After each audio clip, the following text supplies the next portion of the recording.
Hi guys, welcome back to the channel. My name's Daryl and this is Classic Console Repairs. Today we're going to be working on a Sega Genesis Model 2. I bought this one as part of a job lot of 6 Sega Genesis Model 2s, all of them in non-working condition, and you can kind of look and see this one's a little dirty and scarred up, and I think most of it's just dirt, but I'm going to show you how we can clean that up and get rid of most of these scuffs and scratches and stuff. It takes a little bit of effort. We're also going to be doing a full recap, and we're going to be changing out this light to an auto flashing RGB LED. Anybody that's just getting into working on classic consoles or anything like that, I always highly recommend the Sega Genesis Model 2 as a great place to start. They are incredibly simple to work on, incredibly simple to fault find, generally extremely robust, and you can get them for a good price. I'm always a little bit shocked by the price of the Genesis Model 2s, or Genesises period. I'm not sure if that's, they just weren't quite as popular as the Nintendo stuff, or maybe there's not as much nostalgia value. I'm not quite 100% sure. I particularly love these. I guess that kind of started off stemming from my little brother had a Genesis growing up, and he pretty much refused to even let me touch it. But I snuck playing with it as much as possible, and just had a great time. I always really enjoyed these consoles. I got to say right off the bat, the metals on this thing look great, which is a good sign. I don't see any creepy crawlies or anything so far. We're going to see as we get the metals removed. We'll see what kind of other shape it's in.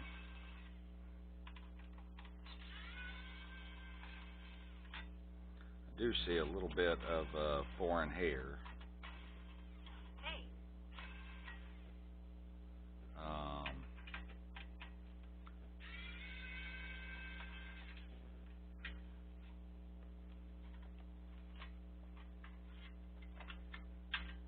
We're also going to be replacing the 7805 12 volt to 5 volt converter on here, transistor, power MOSFET.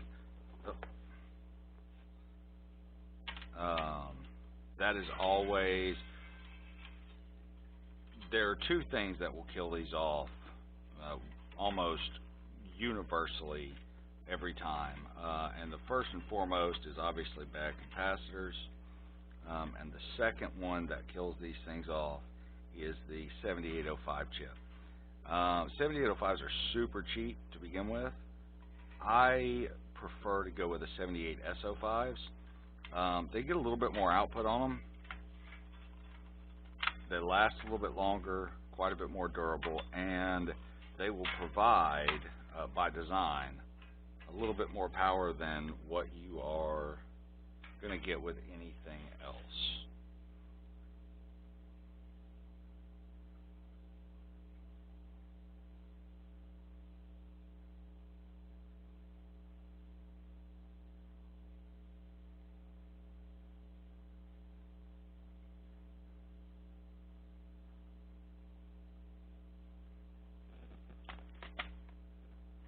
All right. So, taking a look inside of this, here's how you read a Sega Genesis board. First off, this is a Model 2. Any of the shapes, more squared shapes like this, are always Model 2 boards. Right here, and sometimes it'll be printed here, sometimes it's printed right up front. This is a PC, BD, MD2, VA1, USA. So this is not a PAL version. This is an NTSC version, which is the US standard for the audio output. This is a version 1. There is some conflict about which Sega Genesis is best. In my opinion, and this is my opinion, the best audio quality are the VA1 Model 1s. However, having said that, a properly cared for Sega Genesis Model 2 will output an extremely good video. And we'll bring this up so you guys can see a little bit right here. PC, BD, MD2, VA1, USA. First thing we want to look for when we take this board out, and of course you get screws all the way around.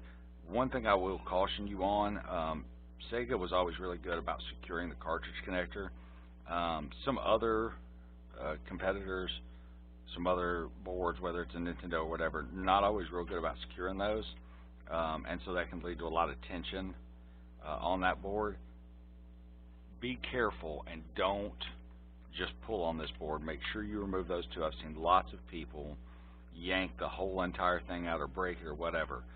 Conversely, if you ever have to replace one of these, the best way to go about it is to get a pair of standard flush cutters like this and get in here and squeeze this. They're just rivets. They're hollow rivets. Squeeze it until it can pop right out. And then you can desolder the cartridge connector underneath it.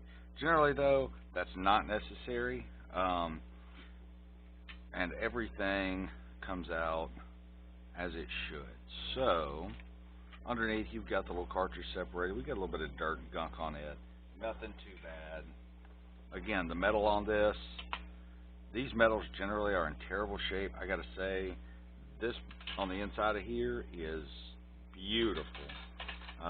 We're gonna wash it and clean it up anyway, but for now we're gonna set that aside. Okay, so the first thing that we're gonna start with is turn on our soldering iron, turn on our desoldering gun, and we're gonna deal with our voltage connector, our voltage output converter, which is right here.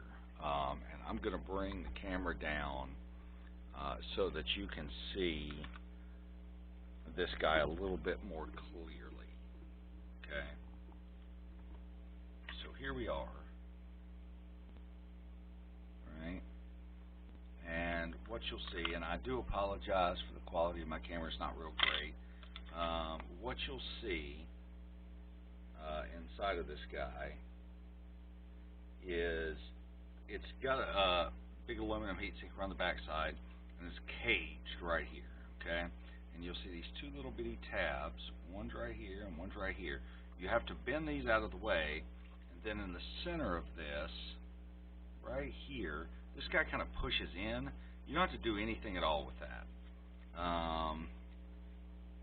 But we do have to bend these out of the way, and there's a lot of different ways to do it, but I'm going to show you how I do it, and then we'll go from here. What I like to do is, because they have to bend back from here around to the center, so around to the center. So what I like to do is take my flush cutters, wiggle him in there, and then gently just try to put a little bit of pressure to roll him forward. We're not trying to cut, we're not trying to break, we're just applying a little bit of pressure and rolling our flush cutters the way we want them. And that will generally get that guy going the way we want him.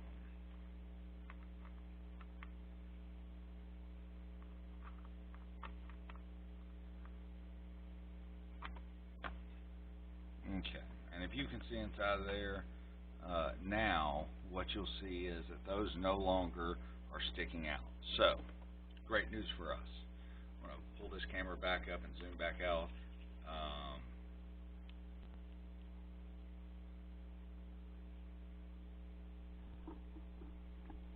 And we will get down with desoldering this guy.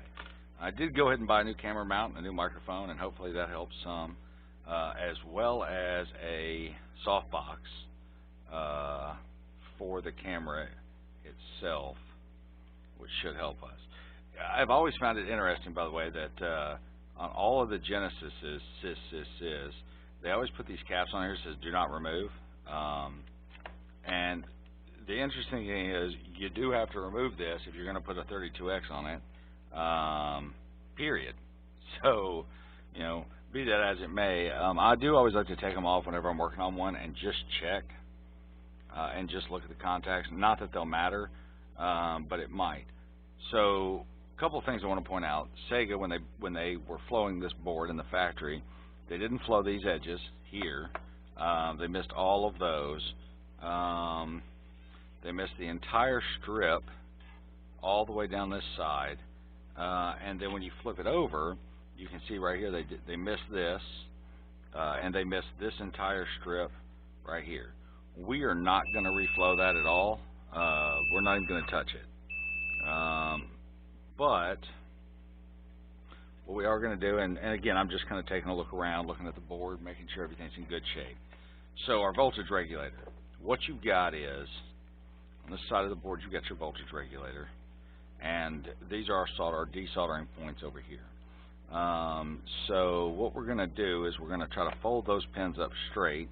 Now, Sega was really good, and I say really good, they were really good, thus really annoying, about folding everything over to solder. It is very quick to do in a factory because you can drop in all these components in a real fast hurry, but it can make it a big pain in the butt sometimes to get out. There is a significant amount of variance, and when I say a significant, I mean a huge amount of variance in the quality of the boards from even within the same run, even within the same generation. There is an absolutely huge amount of variance in what you end up getting. Sorry, I'm digging around in my drawer looking for my 78 SO5s because we're going to need one right now. So the standard 7805 does a really good job of getting rid of or of converting electricity down into what you want. The 78 SO5s, the biggest difference between them is the 2 amp output, and that does not sound like much, and is probably not needed. However, it does make the device run significantly cooler over time, which, you know, the rule of thumb is the cooler electronics run, the better it is for everyone. So what we're going to do is I'm going to try to position this and get it out of so much of the light for you guys. Let me find something to prop underneath it. How about a screwdriver? Maybe that'll work. Maybe not. Let's try something a little bit larger than a screwdriver. About the old standard pocket knife here. We'll move him just about like that, and we'll come in for a nice tight shot so we can see exactly which ones we're going to be working on.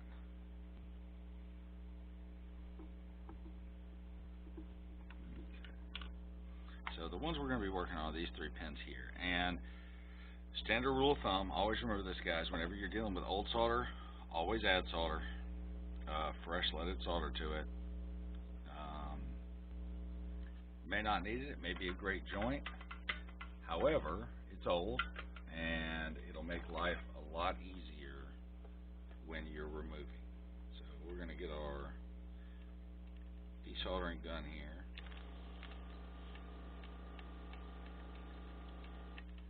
And you're going to remember some of these planes are really large, especially the center. Ground on a 7805 and the 78 SO5 is always the center pin, and they can be attached to a pretty large ground plane. So it may take some extra heat to get all cleaned up.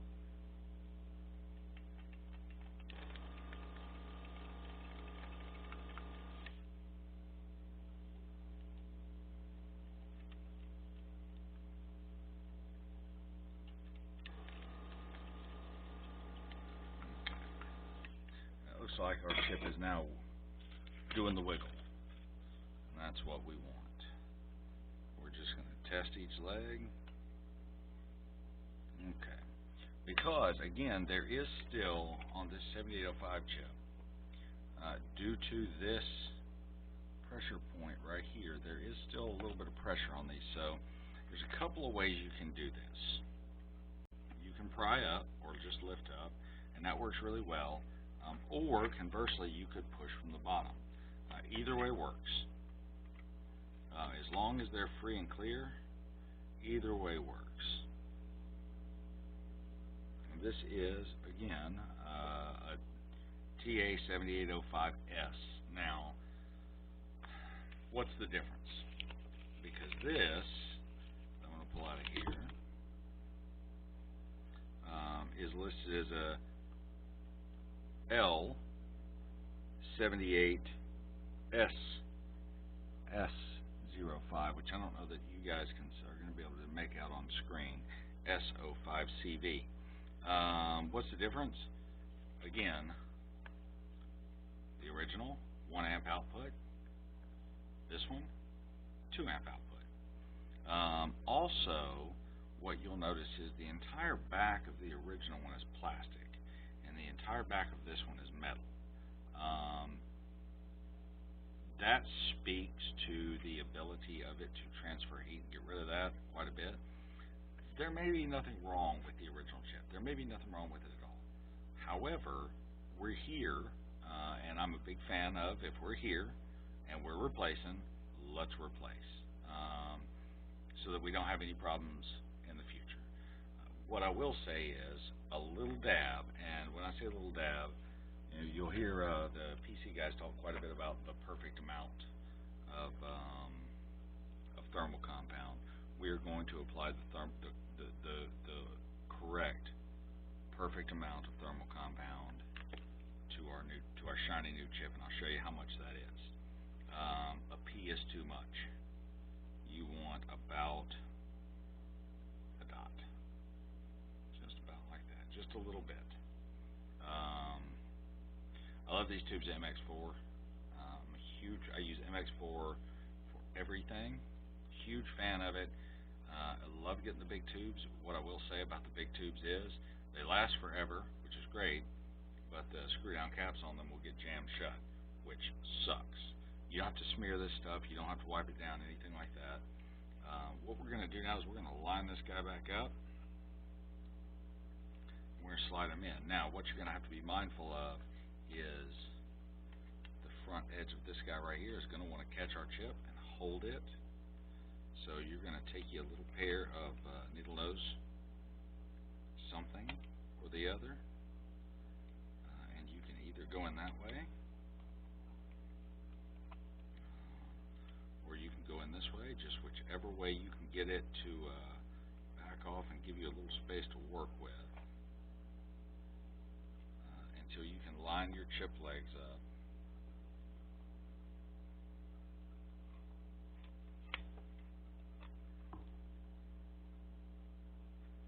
And get them in our hole. So, the question is then, how deep down does this need to go? Because once you start putting it in there, it's going to want to slide back up. So, how deep should it go? Well, you remember our little bitty tabs right here? You're going to want to push this chip down until you can bend those tabs back out. Okay. And that can be a little bit tough sometimes.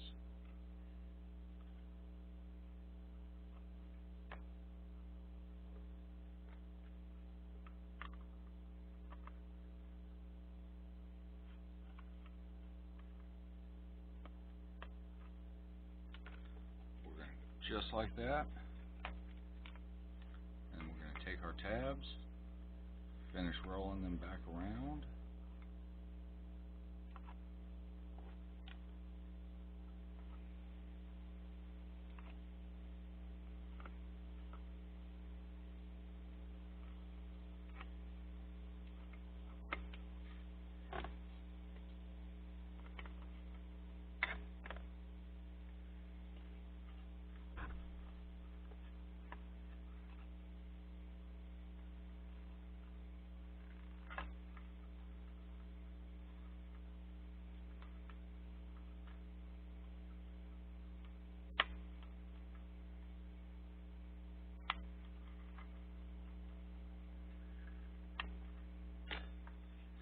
Then we can push back up on our bottom legs until it touches, and we are now in place. And we can go ahead and resolder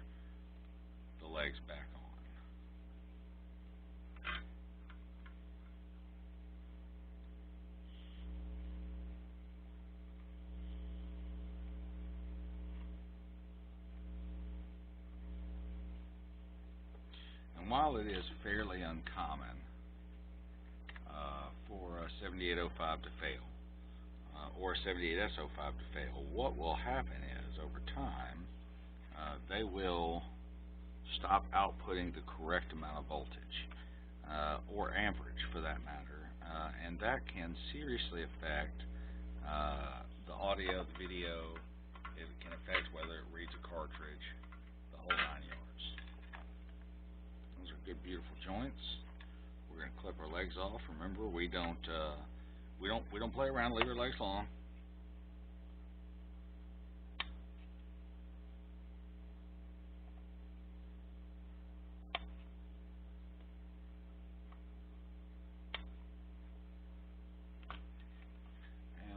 Pull this camera back up so I can get in here, and we can do some work. Okay.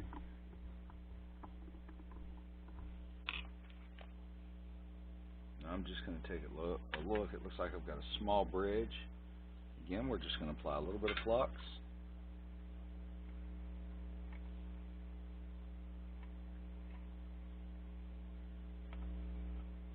Now here's what I'll tell you. These 7805 legs, 78S05, 7805 legs, have a real tendency of being very close together. And thus they have a tendency of merging, bridging. And if you bridge that, you will, best case scenario, get zero output. Worst case scenario, destroy your board. We don't want either of those to happen to us.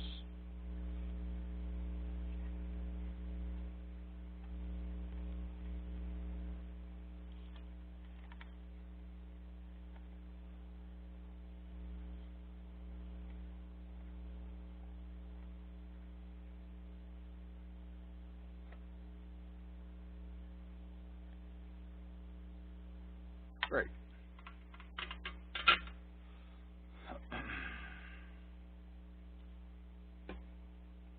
Apply a little bit of flux cleaner, get rid of all this old flux. That's all over the bottom of this board here. Sega was real bad about leaving flux, paste flux on the bottom of the board. So I guess first things first, I'm glad they used flux. Thanks. Shame on you though, Sega, for not removing that. In all the boards I've dealt with, and I always, this is casual observations by me, not that they're necessarily true, or you don't have to agree with them. Hey. What I've found, though, sorry about that, my hat hit my microphone there. What I've found, though, is that as far as build quality, if you want to know why Atari failed, the build quality is why Atari failed. Just pure and simple. And build quality of the console, and this is again my opinion. When I take these apart and work on them and things like that, one of the things that I notice right off the bat is the build quality of the device, of what we're working with. A little bit of a pro tip. If you've got some flux that just does not like to come off, heat your board up a little bit. We're not trying to burn the board. We're just going to heat them up a little bit. Heat up all that old sticky flux.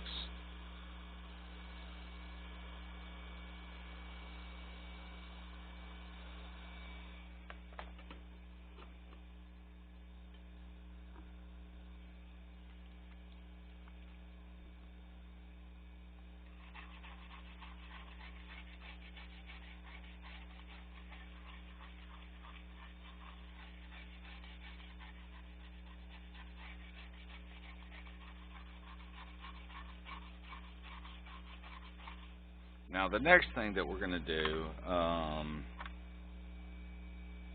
boy, that's gunky. Okay.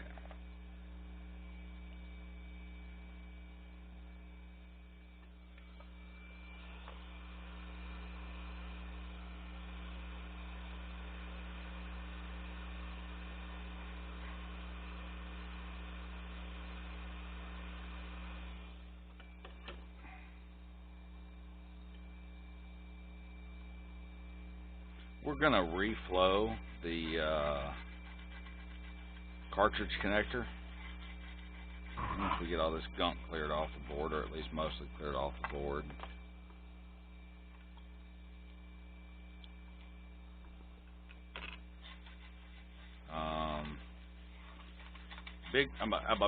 I'm a liberal user of isopropyl alcohol. I only use 99.9%. Somebody, well, you don't need to use all that. Listen, it cleans well, works well. Why would I use anything? Why would I use anything? Absolutely anything else. Okay. Let's talk about the cartridge port. Okay, for just a brief minute. This is our cartridge port. These are the individual pins coming down both sides. You got your cartridge port here, your input/output, your power jacks right here, and then you've got your controller connectors here, along with your reset switch, things like that, just from the underside of the board. And then most of the rest of these dots that you see sticking through here will be capacitors. Okay. Cartridge slots get a lot of use over time, and a solder joint over time, given enough time, will dry out. When I say dry out, it'll crack. It may look beautiful, it may look perfect on the surface, but it may actually be cracked underneath it or inside where you can't see it and not making a connection. This is an absolutely perfect time to reflow these. We're here, and you guys know what I always say: if we're here and we're going to do something, let's go ahead and do it. So I'm going to zoom in, pull my camera down a little bit, nice and tight right here, and we're going to reflow both sides of these right here using a drag technique. Now, I'm going to talk to you about the drag technique, and again, I do want to talk about some soldering tips while we're here. We're discussing this. You have all different shapes and sizes. You have J's, you have straights, you have everything else, right? Not necessarily it's all picking on one or the other, it's all what you like. I prefer my standard chisel tip, okay? Well tinned.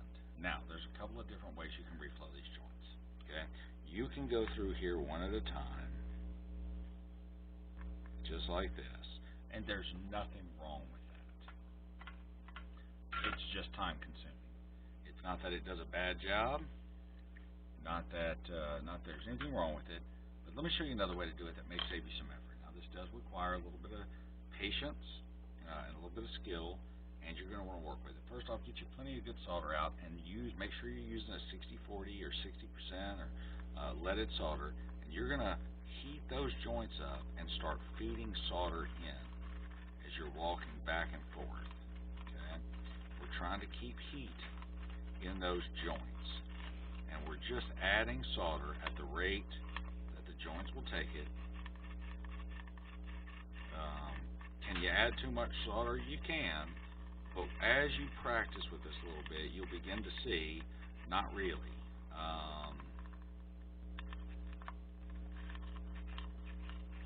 Once you've got a good layer of flux going,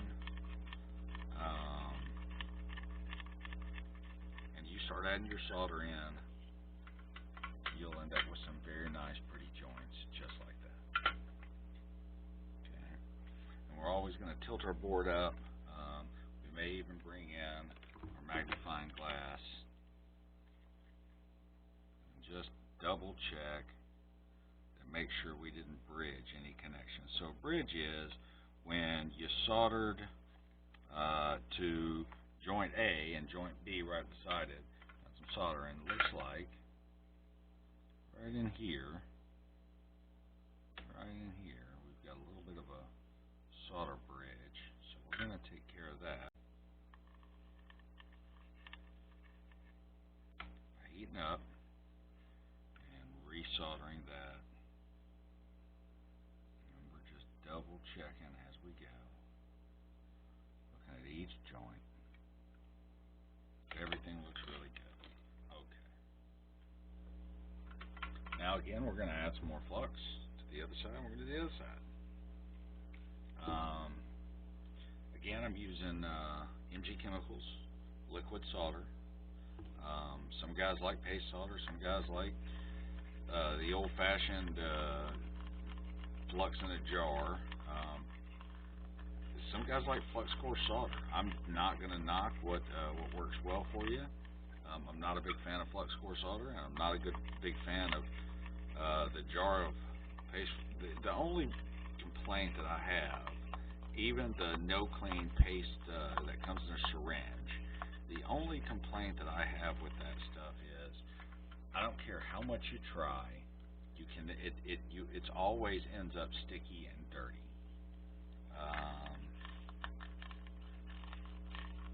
And I'm not a big fan of a sticky, dirty board. Okay? So we did our soldering. We're going to take our magnifying glass, and we're just going to scan through here real quick and make sure we didn't bridge anything. It looks like we are looking really good. No bridges, all good, clean, pretty joints. That's great. I'm not real happy with this side. Right up here. So we're going to reflow him.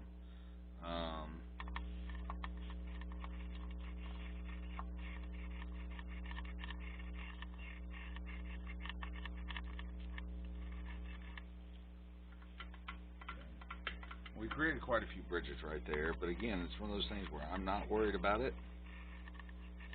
The one thing that you never want to do when you're soldering is panic. Okay? Never, ever, ever, ever, ever panic.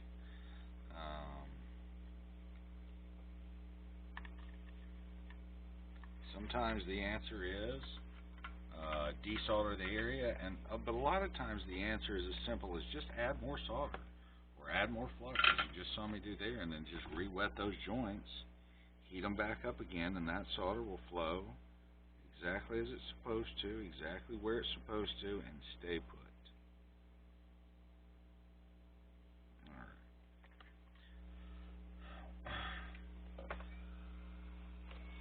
We're going to get our heat gun back up. Not that you have to, again. I'm doing this to make my life of removing this solder just a little bit, this flux, just a little bit easy. Not that I have to, it just makes my life a little bit easier, okay?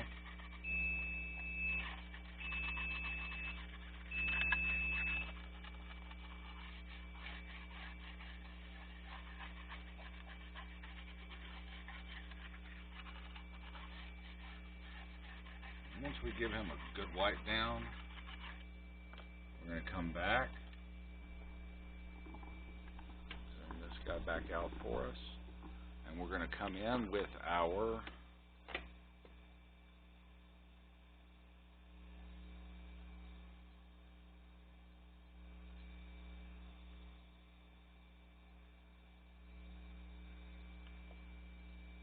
with our 99% isopropyl.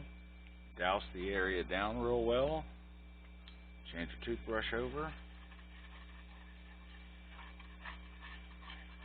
Give him one last good little clean. And then I'll show you a little trick. Now, you don't have to have a hot air rework station. For what you're doing here, a hairdryer will work fine. You just want to turn it on its lowest setting.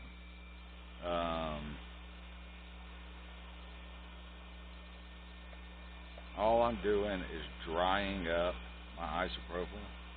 I'm using more air than I am heat, and I say that I've got my heat cranked up pretty high. It's about 420, which is where I pretty much set it and leave it. It's been my experience that is about the magic number, again, my experience, to get whatever work done we need done. Again, I'm not trying to desolder the board. You see I'm moving in big strokes, and I'm moving really quickly. I'm not trying to stay in any one area. I'm just using the airflow and the warm airflow from the area to clean all of that up. Okay? what you end up with is a nice, clean, dry, not sticky board. Okay, let's flip this guy over. And give me just 1 second. Let me grab some paper towels. Remember, I'm always saying keep paper towels handy. I don't understand why more people don't keep paper towels handy. This is why. We've cleaned the bottom of this board, and yes, we're going to go back into it, but why not just keep the paper towels handy, and then you can keep any trash off the bottom of the board, save you a little bit of work in the long run, right? Why would we not do that?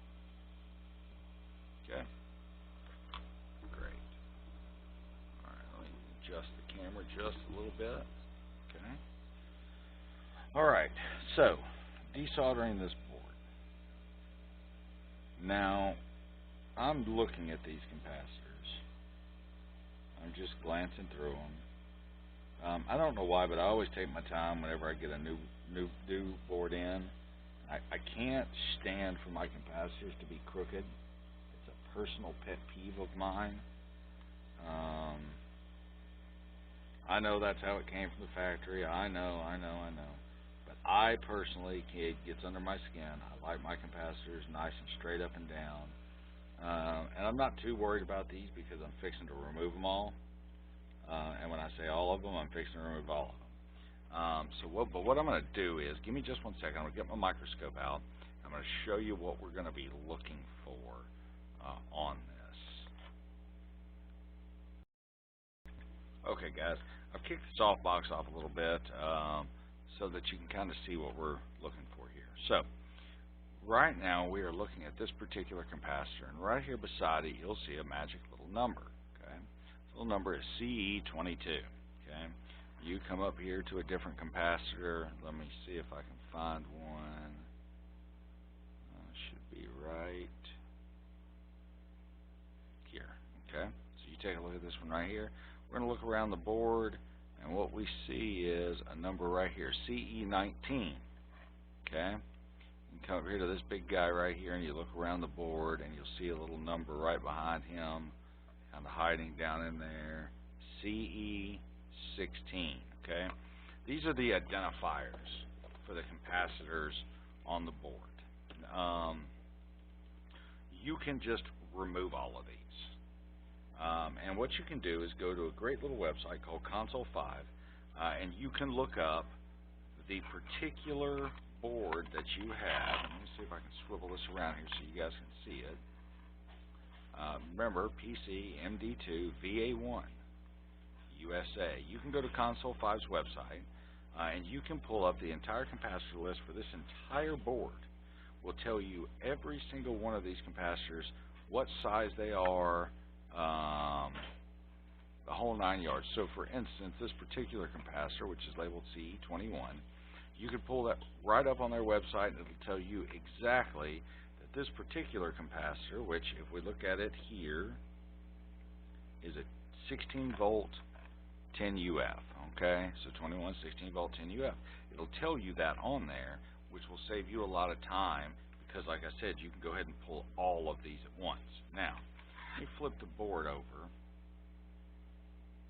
real quick, and what I'm going to show you is, let me find right here in this corner. Okay, so we get right here in this corner, and let me tune the camera in a little bit. Okay, so the way Sega did these, as you can see, is they bent all of these over, right? And that makes them really difficult to pull out with a desoldering gun because you can't stick your desoldering gun straight down on it because then you'll be left with solder underneath it, right? So you can't just, you almost have to come in at an angle this way and then tilt up, right? You don't want to do that, right? There's an easier way. I'm going to show you how you do that. Take your flush cutters, okay? Find the tip of that, of the one that you want to bend up. So, for instance, we'll use this guy right here. I'm trying to do this in the camera, okay? So this guy right here, right? And you want to stick your flush cutters right underneath the head of it, This is a little bit tough in the microscope. Looking in the viewfinder, see if I can find me another one that's nice and easy to get to.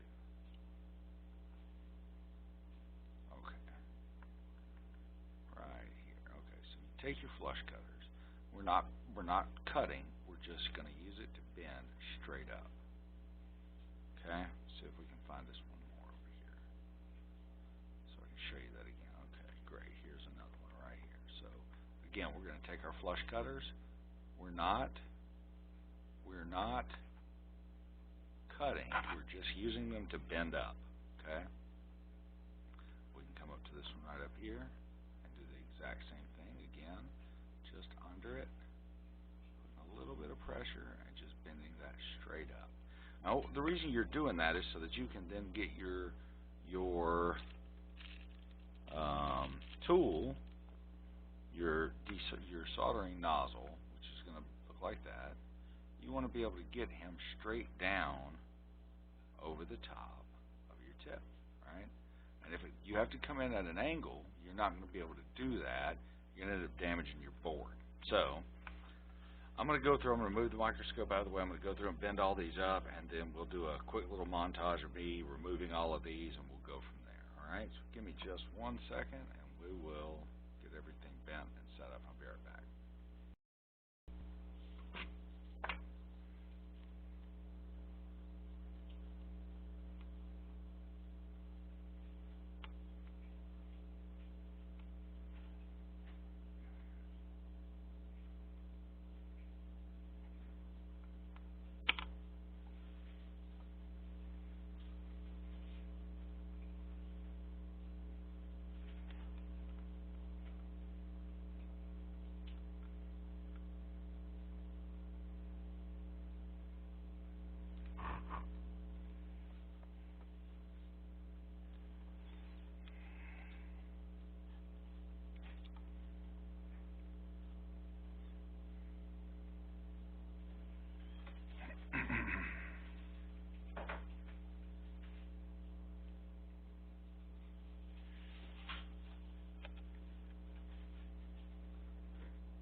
So one of the things you guys want to always try to remember is be mindful of where your positive is. And again, most boards are going to be marked. This one certainly is. It's got a tiny little bitty plus on it. If you're not sure, you can always use your multimeter to go to ground on it. And remember, on your capacitors, the dark or white line or gold line is going to be your negative. Interesting thing about these capacitors is these are all the ones that I've taken off so far are 16 volt 10 microfarad. What I'm putting in are 10 microfarads. They're 25 volts. You can always go up on your voltage, but you don't want to mess around with the capacity rating of the capacitor you're changing out. So if you're taking out a 10 microfarad, you want to put in a 10 microfarad. If you're taking out a 10 microfarad 16 volt and all you have handy are 25 volts, it's fine. 50 volts, fine. 100 volts, fine. You don't want to go lower than your rating. But going up a little bit won't hurt a thing at all. Matter of fact, the capacitor will probably run just a little bit cooler overall, which is certainly won't hurt a thing either on that. Now what you'll see is I find my capacitor underneath and I put my finger on it. Okay, so this right here, this is the guy that we're going to be changing out right now. Okay, and what I'm going to do is I'm going to rest my finger on it and get my desoldering gun handy, heat him up good. Remember, I'm looking at the size of my trace, giving it a good 5-10 seconds, give or take, little wiggle around, and then sucking out all the solder. Okay, before I pull him out. So this is a 10 volt, but it's a 47 microfarad. So again, 10 volt, 47 microfarad. I don't have a 10 volt, 47 microfarad. I stand corrected. I do have a 10 volt, 47. What we're going to put in though is a 25 volt, 47. Again, just going up a little bit on our voltage won't hurt a single thing. It's what I've got available. You don't have to have the exact voltage. You just don't want to go lower. So again, we're just going to double check. And again, you could, if you wanted to, you could go to Console 5 or their wiki page, or you could go somewhere else and look up exactly this particular one is CE28 and pull the exact number, the exact listing for CE28, and it'll tell you what came out of it. But I'm going to take them out and put them back in one at a time. So this one again, 47 UF, 47 microfarad at 10 volts, and we're going to put in a 25 volt.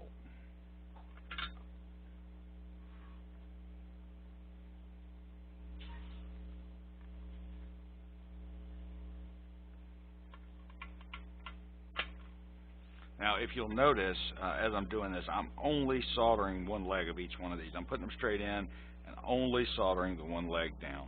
And I'll go back and finish tacking all these in later, or finish putting them all in later. Right now, I just want to get them tacked in.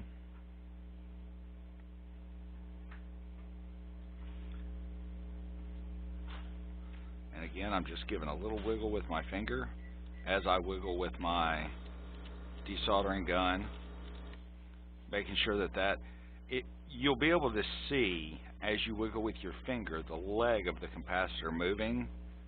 That's what you're looking for. Again, you're not trying to force it. Just a little bit of a wiggle is all you're really looking for there to make sure it's good and loose and actually ready to come out before you go pulling on it. Again, this is the same thing. This is a 10 UF, 47 microfarad. So we're going to put back in a 25, 47 UF, 25 microfarad. Again, paying attention to our positive and ground orientation.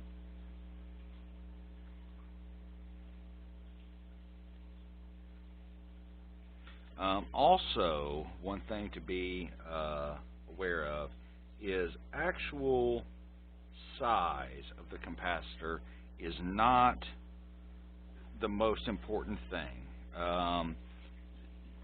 Sometimes they'll be a little bit taller or a little bit fatter or a little bit skinnier. That is not super important. The important thing is that they're roughly close now, and that you want to pay attention to what else is in the area. Obviously, with this particular, the metal shield that's going to go over this, it sets up pretty high, so we've got tons of room. But if you happen to be dealing with a shield that's real tight, then you want to stick as close to the original size as possible as far as height and things like that.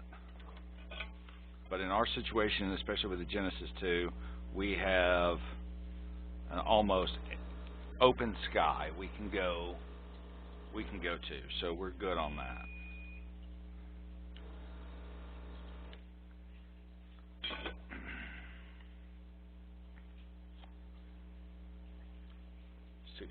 UF, or 16 volt, 10 UF. Again, paying attention to our positive indicator, so we know exactly which way that this guy should go in.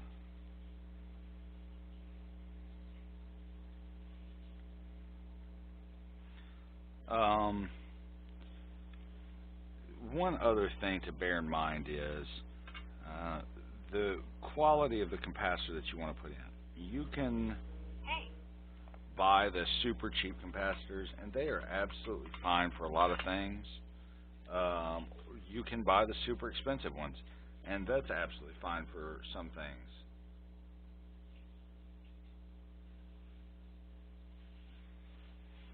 Give me 1 second. I've got a work call.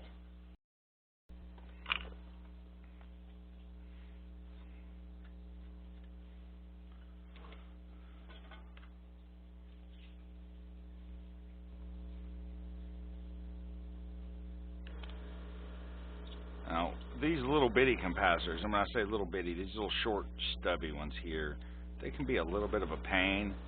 Depending on which version of the VA1 you have, will depend on exactly how large, tall, whatever around this is. So this is only, this is another 10 volt 47 UF, which, if you remember, is the exact same size as this guy right here. As this one, and I wanted to make sure when I pulled it out that it is indeed a 10 volt, and this is also a 10 volt 47 microfarad, and this is a 10 volt 47 microfarad. So they are, when we talk about the size difference on things, those are the same capacitor. Now, why they did that, I'm not quite sure, but you can see in my hand the size difference, even though they are the same voltage and capacitance level on those guys. So again, we're going to go back with a 25 just because we can. I've got the 10s over here. We're just going to go back with the 25s. Just so 25s tend to be a little bit easier to get a hold of than the 10s. Paying attention to our positive and negative.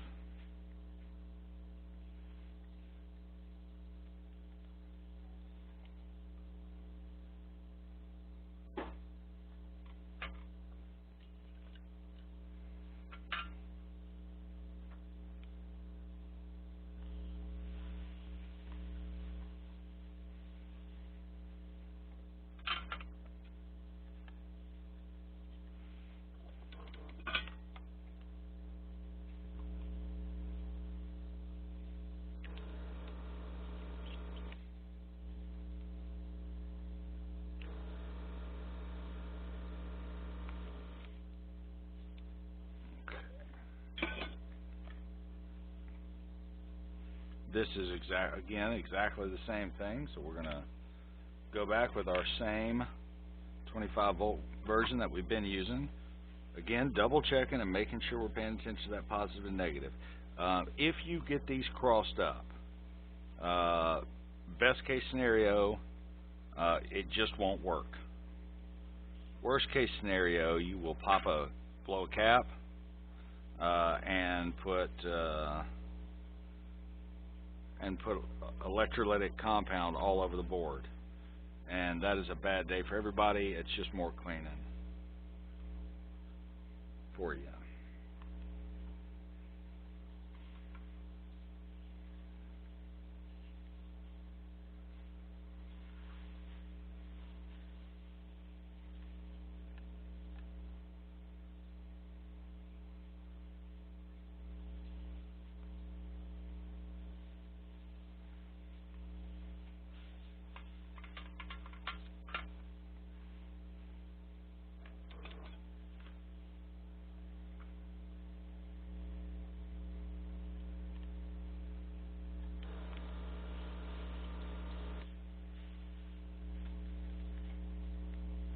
And you can see that motion. Some of these I couldn't get to bend them back up. So you can see that motion where I'm having to go in and bend up.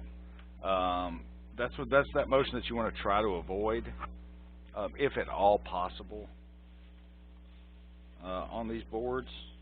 You want to try to avoid it, but sometimes again you get stuck and you just kind of got to do what you got to do. So that's a 10 UF 16. We're going to put a 10 UF 25 in.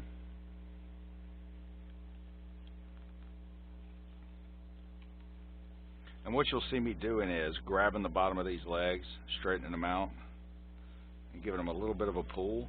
Again, I like my capacitors nice and tight to the board, and straight up and down as much as I can get them. To me, that's just it's nothing that you have to do. You just want to try to eliminate as much of the leg sticking down or being open as possible. It's not it's not as though it will ruin the board if it's not absolutely perfect. It's not that you know, and if it's your own personal console, you're welcome to do as you wish with it.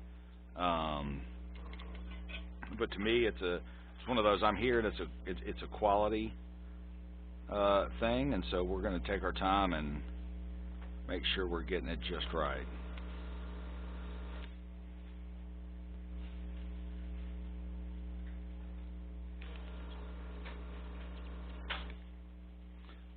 Because again, nice and straight up and down, looks pretty. So this is a big change for us. This is a 10 volt 100 microfarad. So let me go in my little tweezer full of box. So in this particular case, I don't have a 10 volt 100. I do have a 10 volt 16. Or a 10 UF, 100 UF 16 volt. What I don't have is a 100 UF 10. But again, we can go up on our voltage. It won't hurt a thing. And so that's what we're going to do here.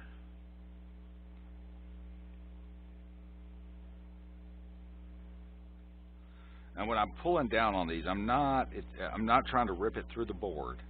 I'm not putting just an insane amount of stress on it. I'm just gently pulling it so that my legs line up properly, and that's what you want to do. It takes a little bit of patience to learn how to do that just so, but don't be afraid of it. Jump in there, and you'll be fine.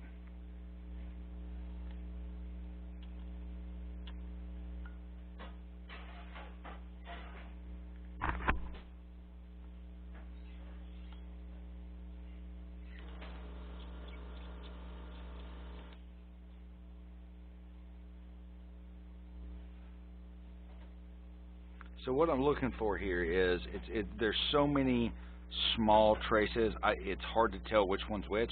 So I'm just flipping the board over and looking at which orientation it is so I know roughly which one to go to, and I can tell the minute I heat it up and start wiggling whether I've got the right one or not.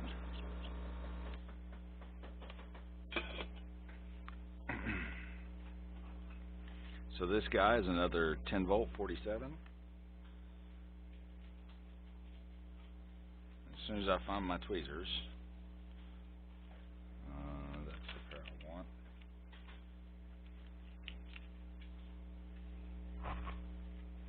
Paying attention again to our positive and negative on this guy. This one is a little bit tough to see. But take your time. You're not in any rush on these guys. Again, you can pull the entire board out, and you can certainly do that if you're going to do it all in one setting, or you can do them one at a time like I'm doing here, whichever way you are most comfortable with, and get you the results you're after.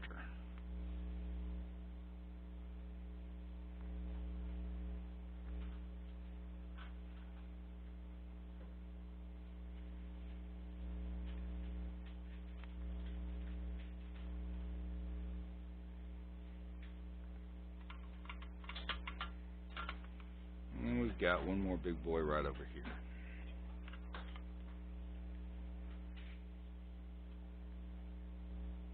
Now, this is another one I couldn't quite, they had cut it so close I couldn't quite get it under. Couldn't quite get my side cutters under to straighten out. That's okay. The trick is to gently heat it up and bend that leg back straight. And to remember to always be giving it that wiggle with your finger. So this is a big boy. This is a 220 microfarad at 6.3 volts. So what I've got is I've got a 220 at 10 and a 220 at 25. I think we're going to go with a 220 at 10. Just give us a little bit of overhead. We don't need all the room in the world.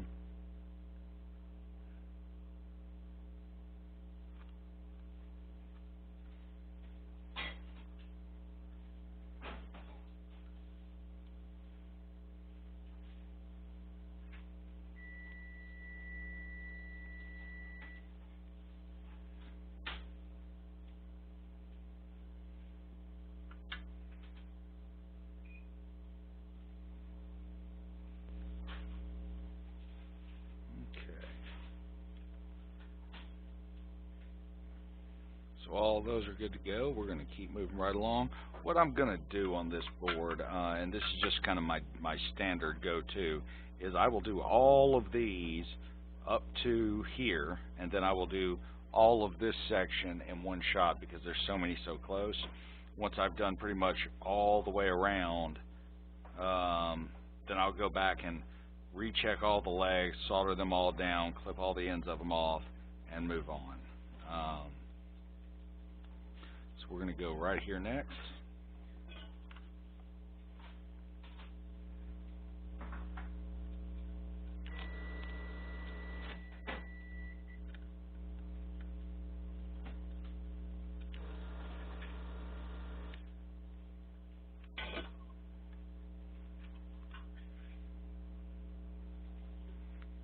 UF 16, 10 UF 25.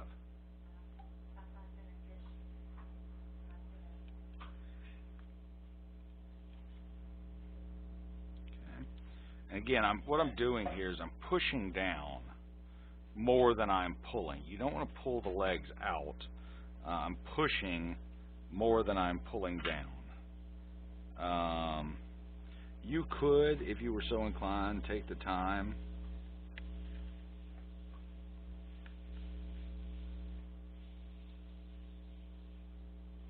to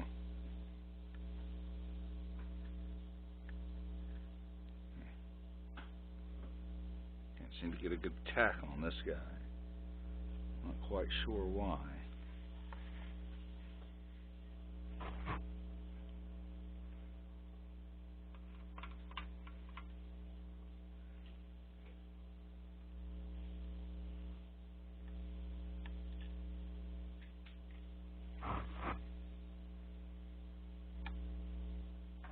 There we go.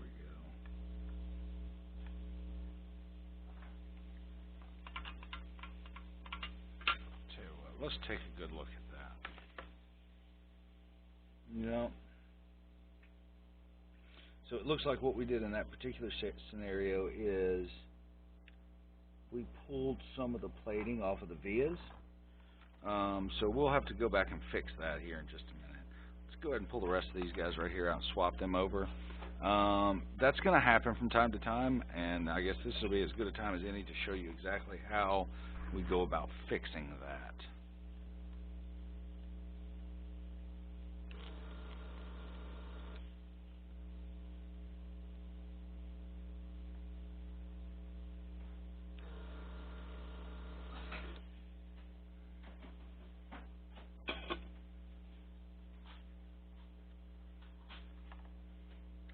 we've got is a 47 UF10, so we're going to go back for the 47 UF25. Again, double checking our positive. I know I keep saying that. When you're doing these capacitor replacements, you can never be too sure that you have that capacitor in the right orientation. When I say you can never be too sure, double check, triple check, and quadruple check it, and make sure that you put that capacitor in the wrong way. Best case scenario, like I said, it just won't work. Worst case scenario, you can seriously damage your board or explode a capacitor or any number of other things that will definitely leave you with a very, very, very bad day.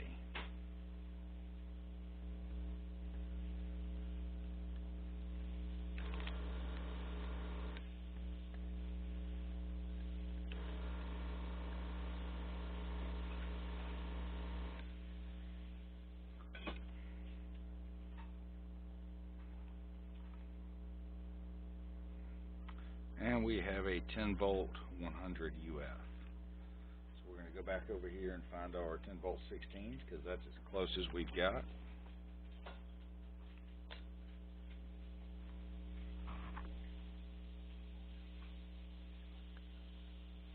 Double checking our positive and negatives.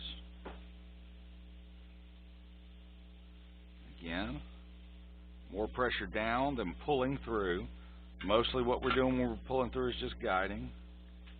And you guys will see me applying just a little dab of liquid salt or liquid flux almost every single time.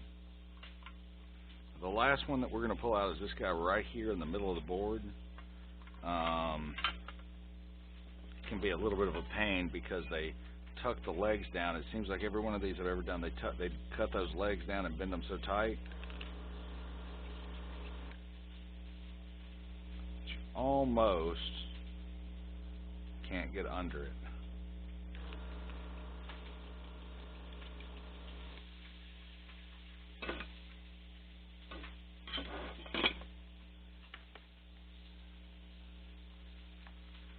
This guy, we've got a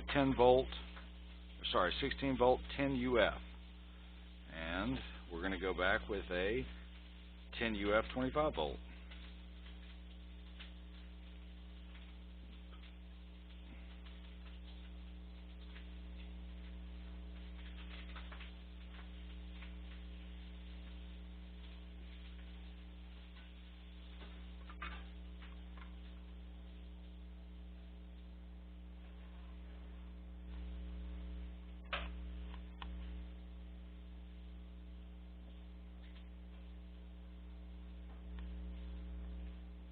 There we go. We've got all those good and tacked in place. All right. Well, it would appear as though the wife has called and said dinner's ready, so I'm going to set this guy down, and when I come back, we will finish tacking all these legs back and straighten it up. We're going to fix these two right here, the traces on this guy that have been damaged a little bit, the through-hole vias, and we're going to double check all the rest of these and make sure we don't have any other damage. We're going to fix the traces on those, tie those back in, make sure everything's good to go on those guys, do a little continuity test, and we'll clip all these legs off, and then we'll start down and repeat the process here, and then finally we'll get down and I'll show you how we replace the LED on this. Alright? Alright guys, welcome back. Sorry for the delay. Wife called for dinner. We had salmon and shrimp, which was pretty stinking good. Alright, so back on it. So what we're going to do now is we're going to go ahead and solder all these legs on and clip them all back off. So we're just going to start right here.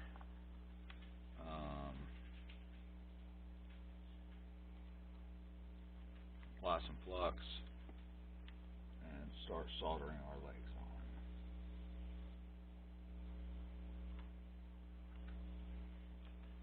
Now, what I'm going to be doing as I do this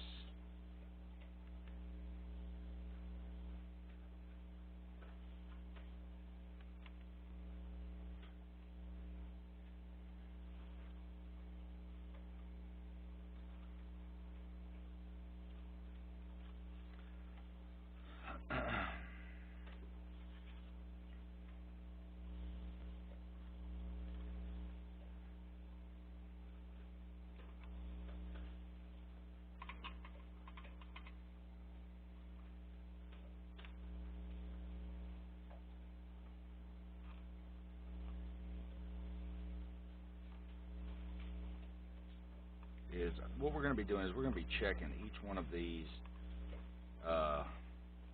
tack joints that we did earlier, just making sure that we got them good and soldered in. When we tacked them in place earlier, it was merely just to hold them in place. It wasn't to solder them down. Just to hold them in place for a little bit so we could do what we needed to do.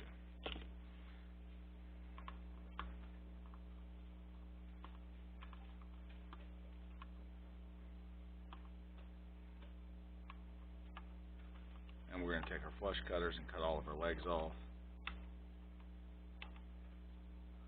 Nice and flush to the board.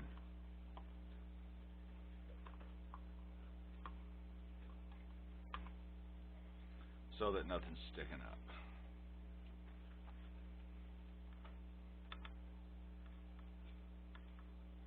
So one thing I did notice when I was doing this guy right here is that we were having a little bit of trouble, so with everything lining up the way we wanted it to, so we're going to grab the microscope and let you guys and me take a little bit better look at what we're dealing with here.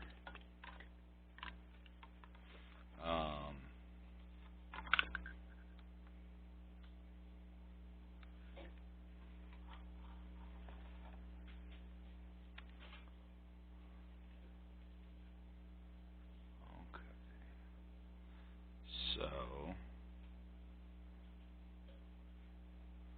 looks to me like that we are missing a little bit of a via. Looks like we've pulled that via a little bit around this guy right here. And that's no problem. I'm going to show you how we're going to go ahead and fix that because that side of the capacitor is our positive rail, okay? And so we've got our negative ground plane on this side. Let me get back over here on the screen where I can find us.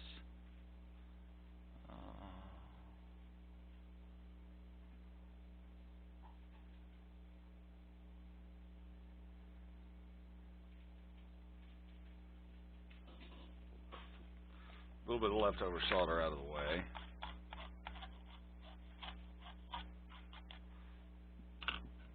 Okay, back to what we're looking at. So, this side is our negative rail, and you can tell because it's tied in to our negative slots on our board. And this side is our positive rail. It looks like we've pulled that via a little bit.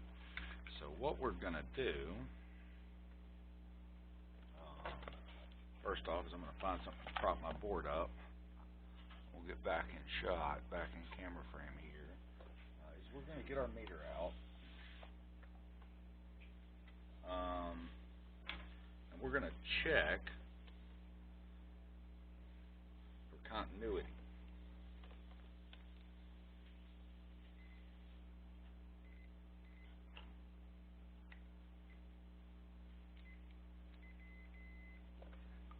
And how we're going to go about checking for continuity is we're going to go to our pin, and obviously if we're touching, we've got continuity just to this side.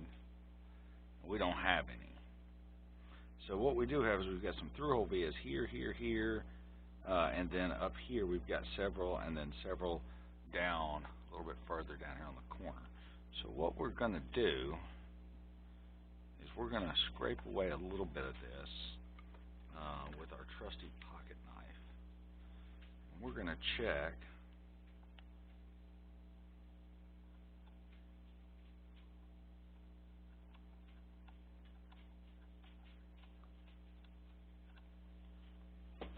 see if we've got continuity there.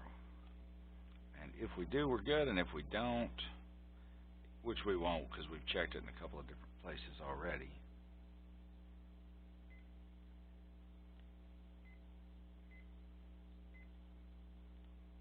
Okay. Yeah, we don't. That's okay. So, how do we fix that?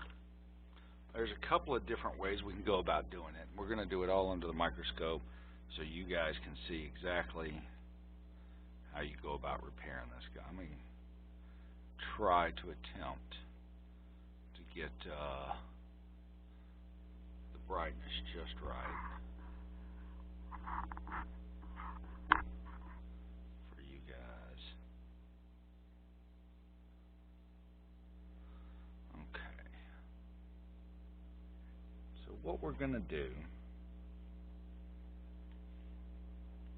is first we're going to try to, if you look at, let me get my probes back, if you look at the edge of this guy,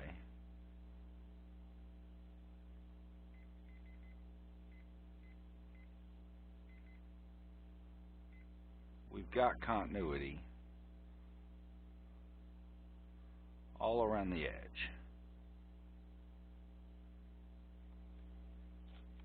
So we did.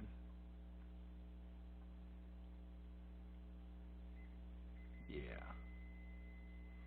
So what we're going to do is, let me tilt my microscope up a little bit.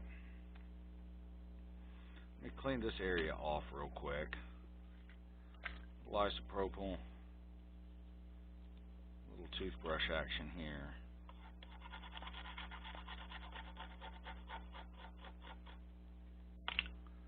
Okay. Now, if you look, what you'll see is the color just right for you guys.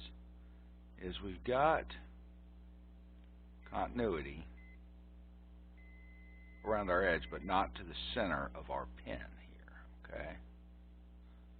Again, to the edge, but not to the center.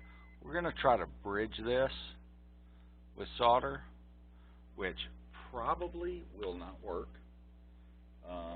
That's quite a gap to bridge. Not saying it can't be done, but it's going to be a little bit tough. And if that doesn't work, then we're going to add a small bodge wire to it. And I'll show you how to do that. We're going to add a little flux. Move our IPA out the way.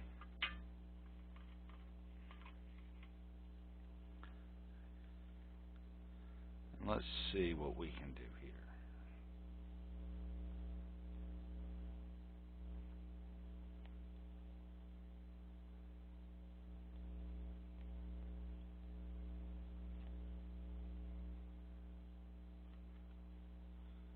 She's just not wanting to float. Just not wanting to float over.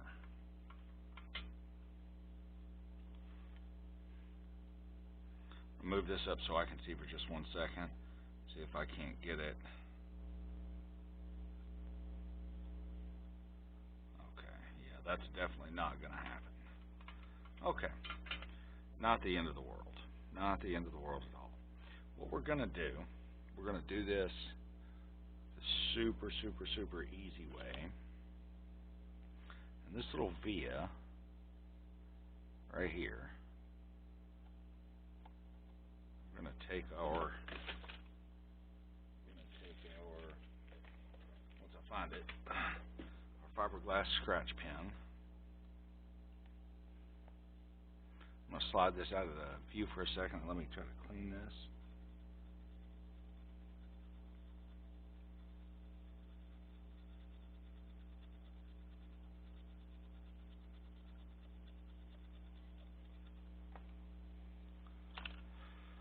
And we'll come back in view.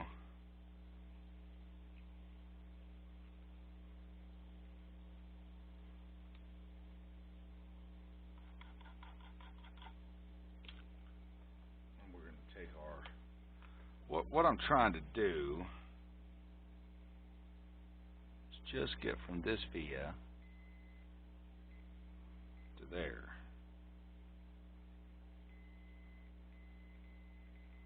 And it looks like we've got some good tone on that via, but he's still got a little bit of epoxy or a little bit of solder mask on him.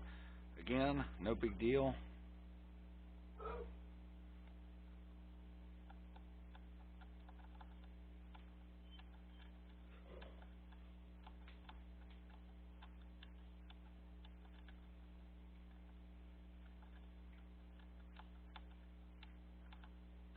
all we're doing is we're just trying to scratch away the solder mask.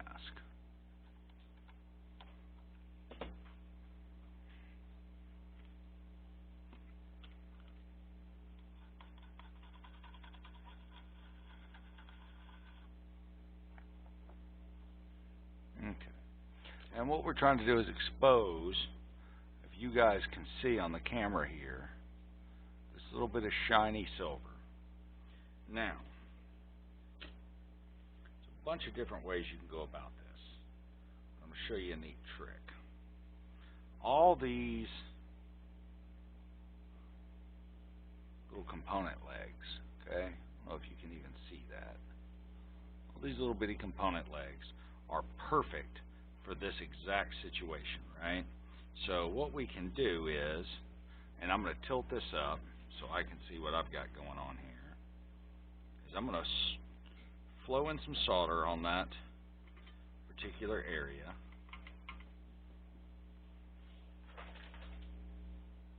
There we go. A little blob of solder on him right there. And what we're going to do is we're going to take a little guy, get a good pair of 45-degree tweezers.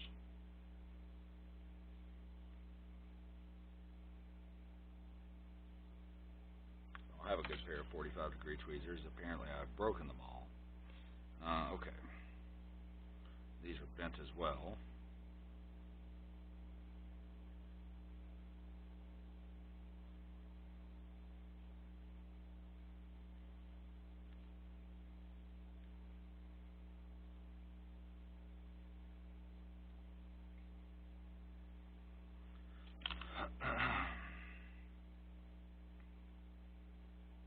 We're going to lay this guy up here, just like so.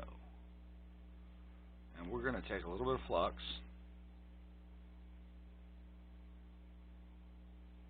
flood the area.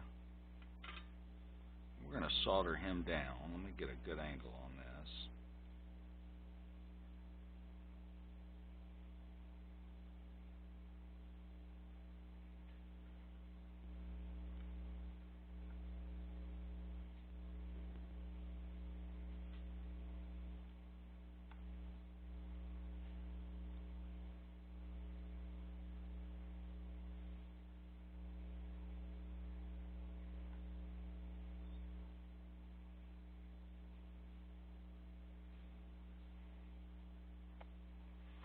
Then we're going to take and we're going to solder in our leg.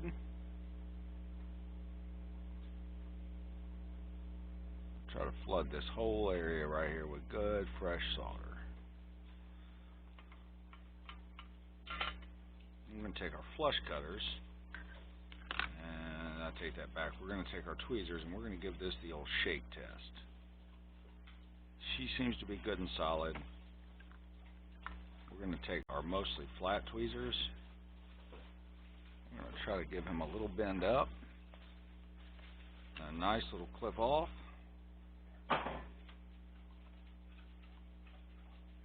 Nice and flush, just like that right there. And tilt this up again so I can see real well. Okay. And we're going to reflow this one more time. Not that we need to. I think we've got a good joint on it. But we're going to, just to be triple sure. So we're going to tin our iron.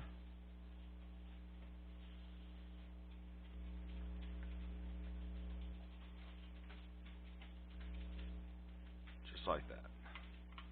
Just like that. Now, to ensure that we have proper continuity and we are getting what we're supposed to get, if you remember, tilt this up just a bit for me, right around this ring right here, we didn't have continuity before, so we're going to touch our ring.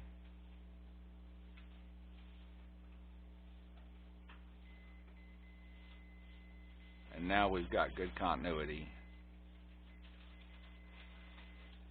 all the way. And we can come down here, which you can't see just yet off site. And we've got continuity all the way across. So we're in great shape there. Cool. And that's how we fix a trace the super quick and easy way. That is a lasting repair that will never, ever, ever give any more problems out of that again. Okay, let me turn on this light again so that you can all see well. And we're going to continue right along down the board. Now, once we're done with that, we're going to give him a good clean, some isopropyl, which we're going to reclaim this board anyway, the bottom of it. When we're done, we're going to put a little bit of lacquer over that, just to double, triple, quadruple ensure that everything is good to go. Okay.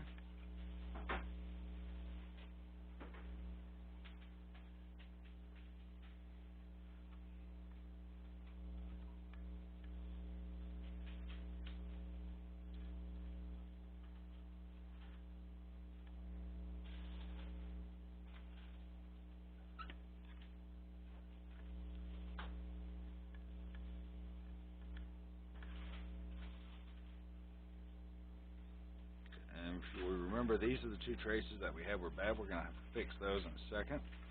But let's go up here and tack in all of these joints and go ahead and get them cut out of our way.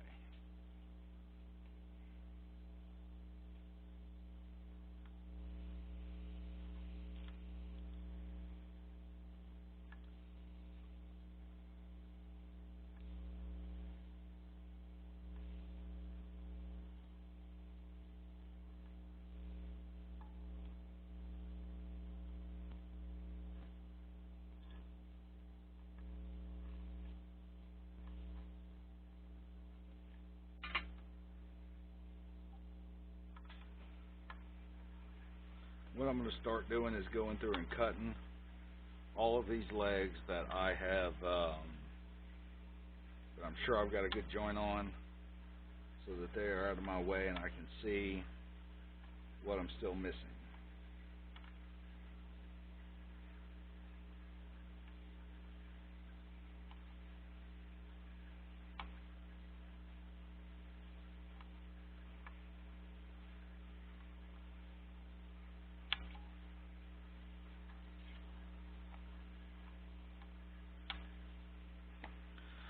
It looks like the only one that I didn't fully get was this guy right here.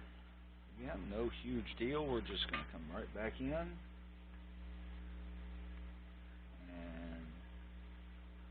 we're going to touch up all the rest of these solder joints while we're here.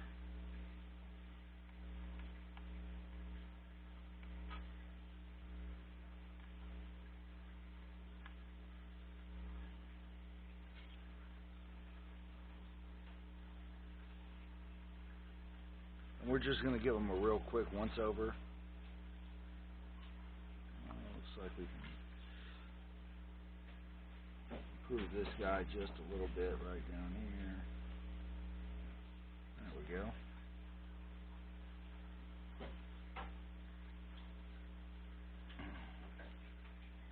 And I tell you what, since we're here, we're going to go ahead and just reflow everything in the area.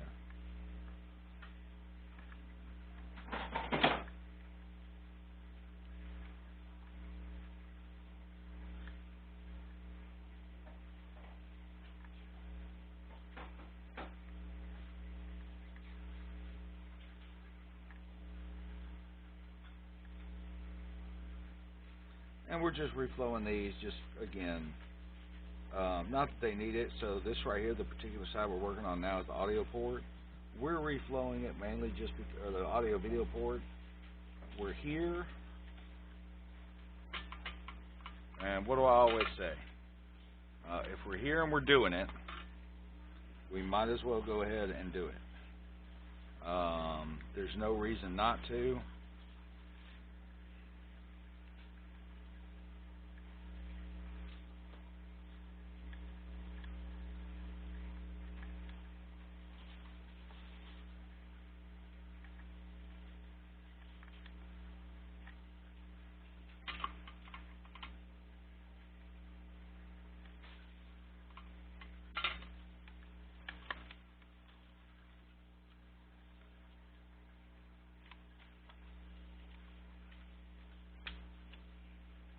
We've got a couple of solder bridges right here. It's one problem with these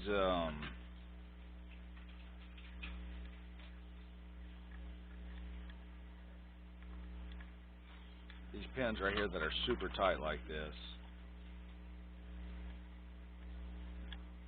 It is so easy to get a bridge.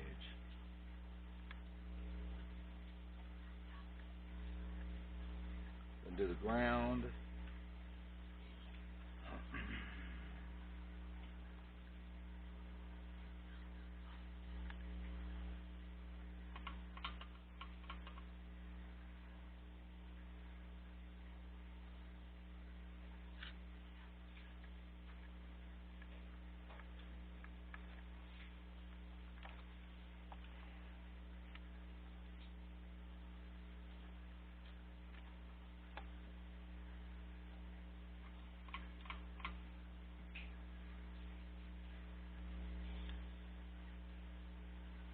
Alright, that's that side squared away.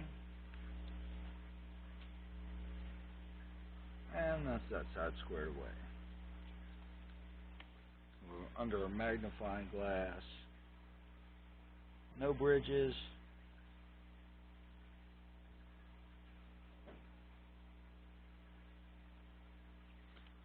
Everything looks nice and clean. Great. Okay. So, we know that on our board, here and here, here, here, and these were the two that we had some trace damage on. So let's get our microscope back out and let's take a look and see what we can do about those.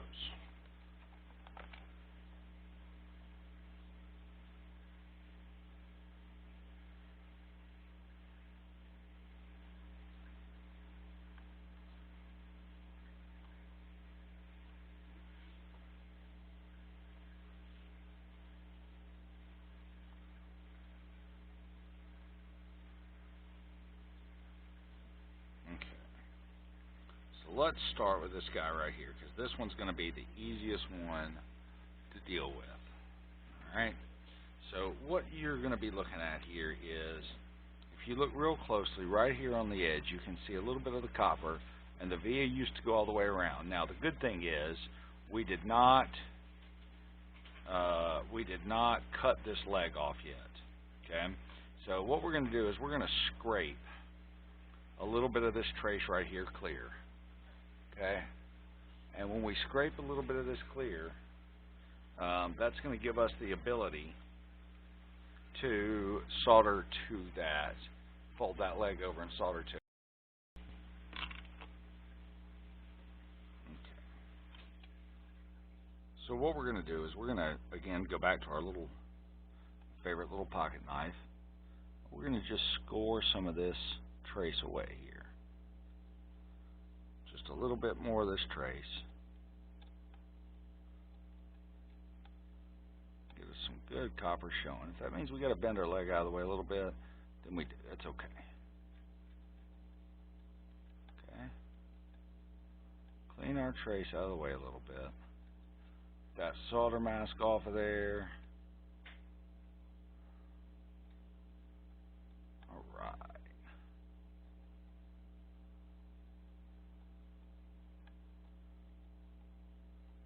Just like that. Okay. And we're going to take, again with our isopropyl,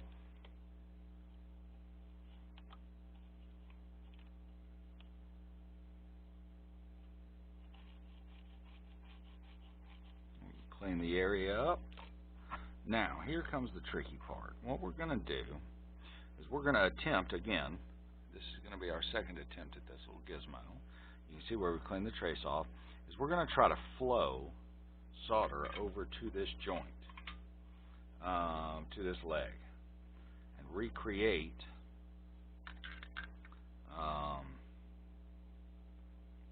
a pathway for our electricity, our signal to travel down. Excuse the shaking there.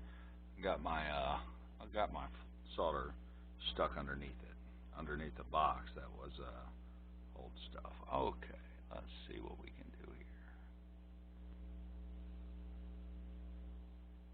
There we go.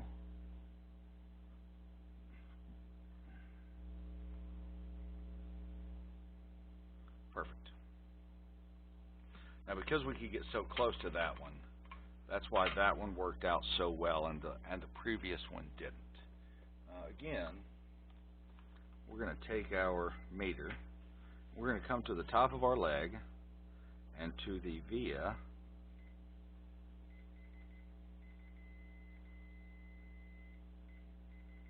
And we've got a good connection there. So that joint is now perfect. Ready to go, so we can snip him off. Now, here's what I always recommend, and this is just a little pro tip. You absolutely don't have to do this, but I recommend this to ensure the work's done properly. Once you've snipped it,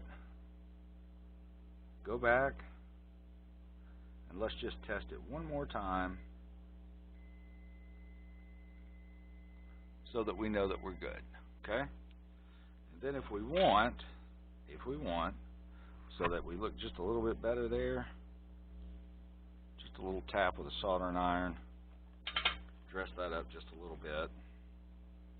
And again, if we're going to do that, just for professionalism and to make sure that we're good to go,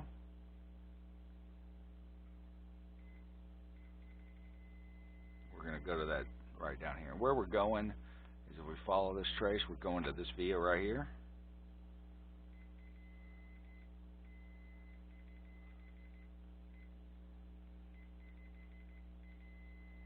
And we're good to go. Okay.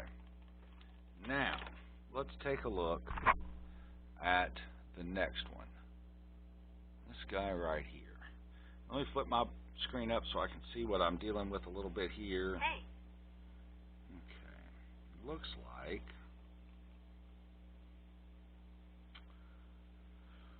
we can do the same similar type of thing, just a little bit inversed, and pick up the trace. So what we're going to have on this one, slightly different, but a slight variation. It's almost 180 degrees backwards. So what we've got is our trace running right here and ending here.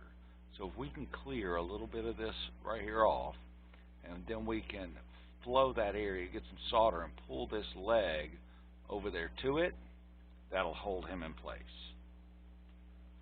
So, because it's backwards, I'm going to try to rotate the board a little bit, stabilize him once I find it. It's always a little bit difficult. You guys have to understand that when I do this, and I'm doing it upside down and backwards and everything else to me, so that you guys can see what's going on screen, and then I have to find a way to prop the board up and hold the board. And then I have to work through a screen that I can't really see in. So what I'm doing is I'm watching this in a viewfinder. What I'm doing in a viewfinder, which can only complicate the entire situation significantly.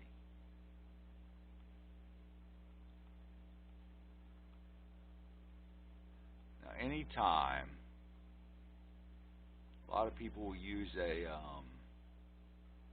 scalpel, that's fine. Some people will use a fiberglass pen. That is also an acceptable tool in practice to use. Nothing wrong with that at all. Let me tilt this up so I can make sure I'm getting all the way clean and clear. Fiberglass pen is absolutely fine to use.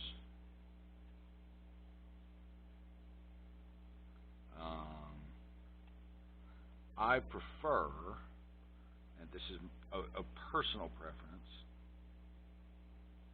I prefer my little soldering or my little pocket knife here. It's probably way too big, and it does present its own challenges being so big. Uh-oh. Okay. There we go.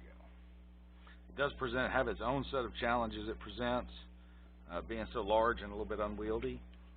But I like it and I'm comfortable with it. And the most important thing when you're doing any sort of repair work or any sort of work is that you are comfortable with it. If you are not comfortable with the tool, then you need to get comfortable. If you see I took my finger and I just held that way a little bit, so I could double check and make sure I got it. Now what we're going to do is we're going to take our meter probes back and we're going to come always, and it's a little hard for you guys to tell, but I'm way up here on this, on the top of my leg, and I'm going to follow that trace. And he comes, excuse my hat being in the way, all the way to there. Okay, so let's get back over here where we know where he's at on the board.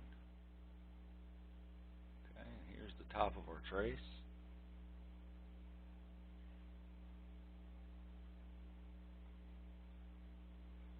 So it came here.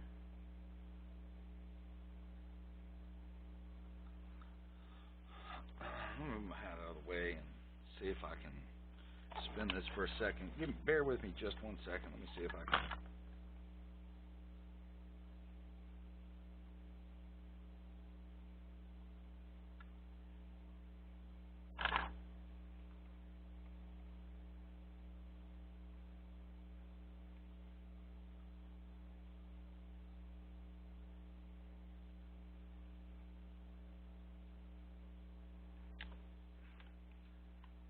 I've located the problem.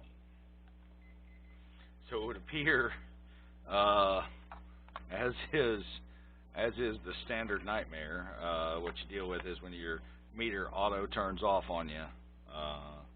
That can be quite the frustrating thing.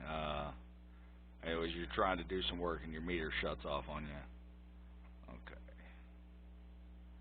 So this should be us right there. Right back in screen. Okay. Looks like the meter is just turned off.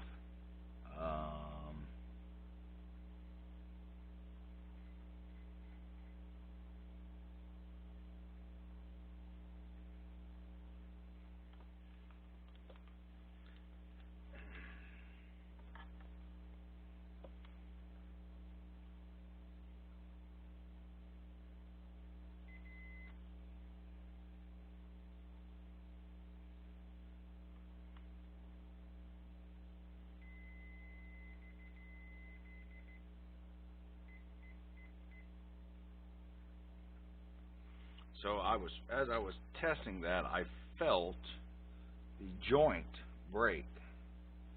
So what we're going to do is reflow that joint one more time.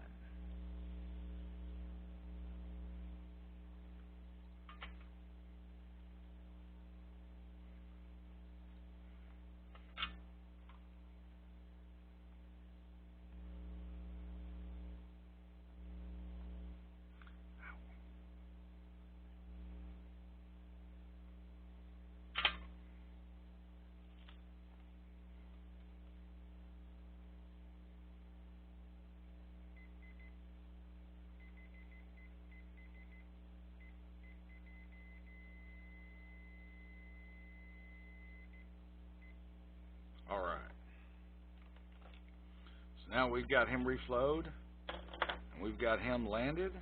We're going to nip him off with our flush cutters, just like so. And then what I like to do, and I'm going to flip this back down so you guys can see a little bit too, is I'm going to double, triple, quadruple check that this is flowed 100%.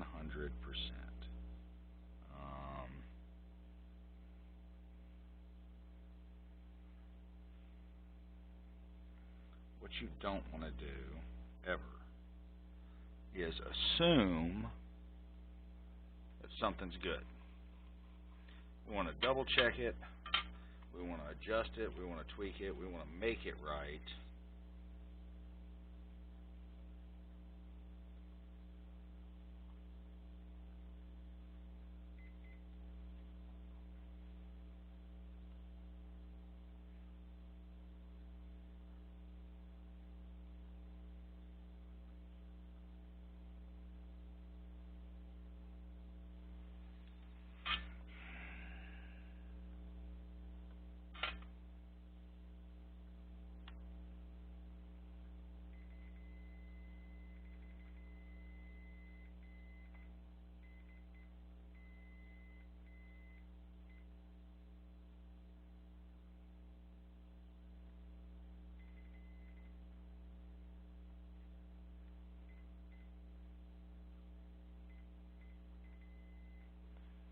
Okay, we seem to be good to go right there. So we're going to take our brush,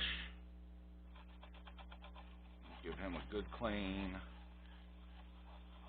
and then just to be safe, we're going to check, because we just went through the trouble of soldering those two traces that were messed up. We're going to double check them, both of those, with our meter again, because we just put some pressure on them. That one's 100% good. That one's 100% good.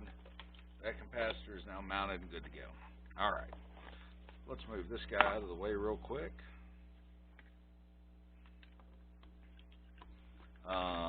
If you couldn't tell in the by the logo on it, that is a Coolertron. Cheap little, just a cheap little, what I want to do is try to pull on this a little bit. I don't think we got it. I think it looked like we got it, but we didn't. That's perfect. And I say perfect. The reason that I said that that was perfect is that gives us a chance to go in there and just double, triple check that capacitor and that joint. And what I did is I wanted to check the trace, so I came to the capacitor and I'm wiggling it a little bit.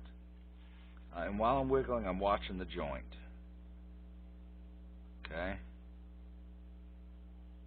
And we're getting a little bit of flex, and you should get a little bit of flex because it doesn't have a solid bead amount to.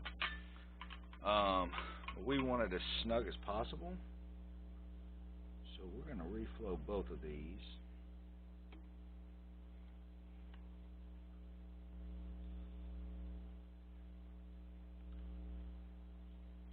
And we're going to reflow this.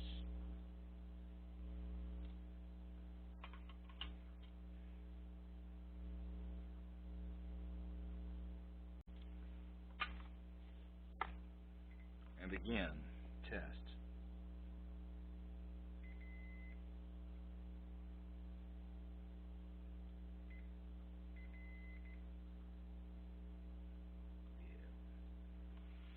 We don't have that one nailed down just yet.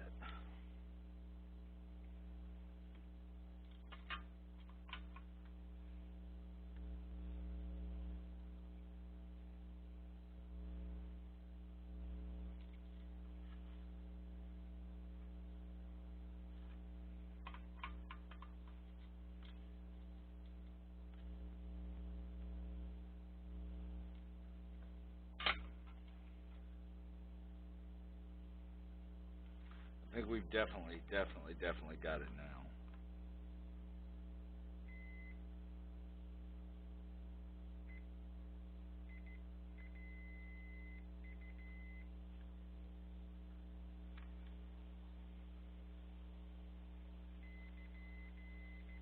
Cool. Now we've definitely got it, and I apologize if my hat was in the way at all in that, or if my head was. Pretty cold in the house. I want to wear a hat. Well, I pretty much always wear my hat. Okay, cool. Now,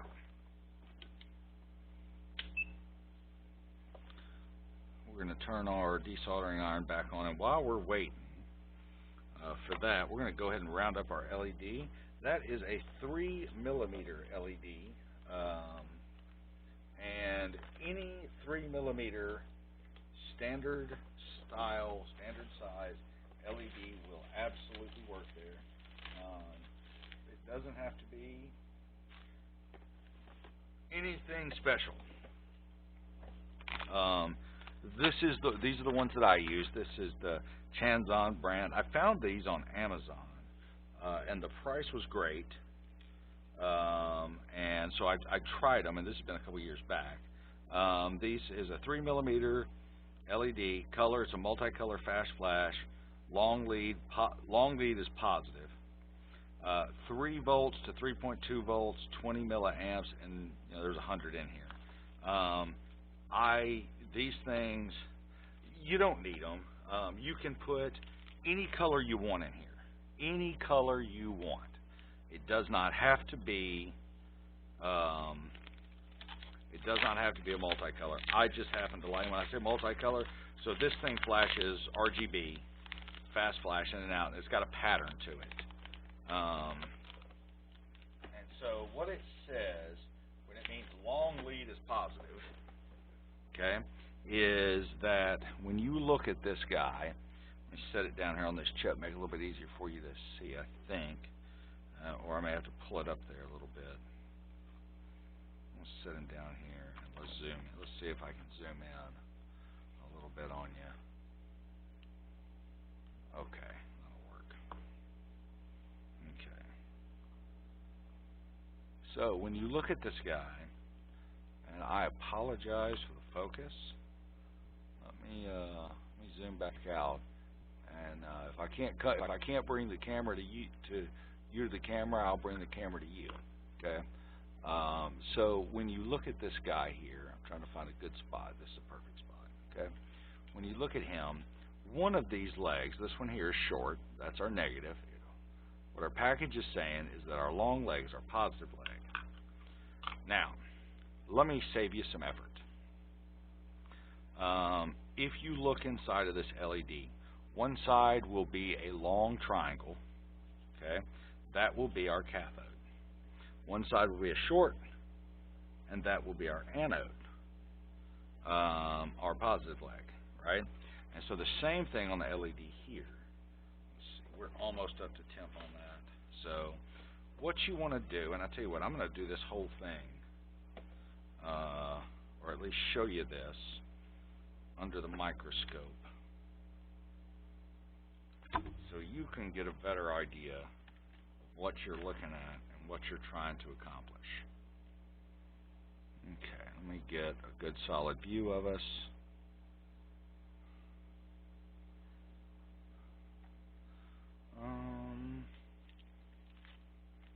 Maybe that'll work. Will that work? So you can see what I'm seeing? Yeah, that'll work. Okay, let me set my board out of the way and get my tweezers, and I'll show you what I mean. Okay.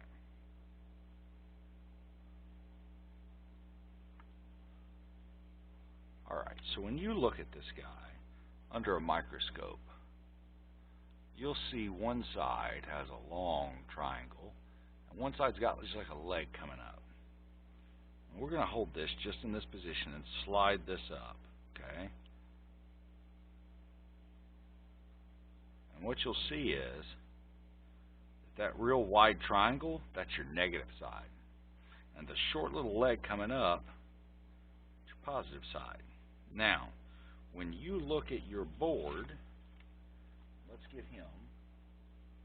Okay. Now it's going to take me just a second to dial this in and find the guy and get it where you can see it, if I can at all.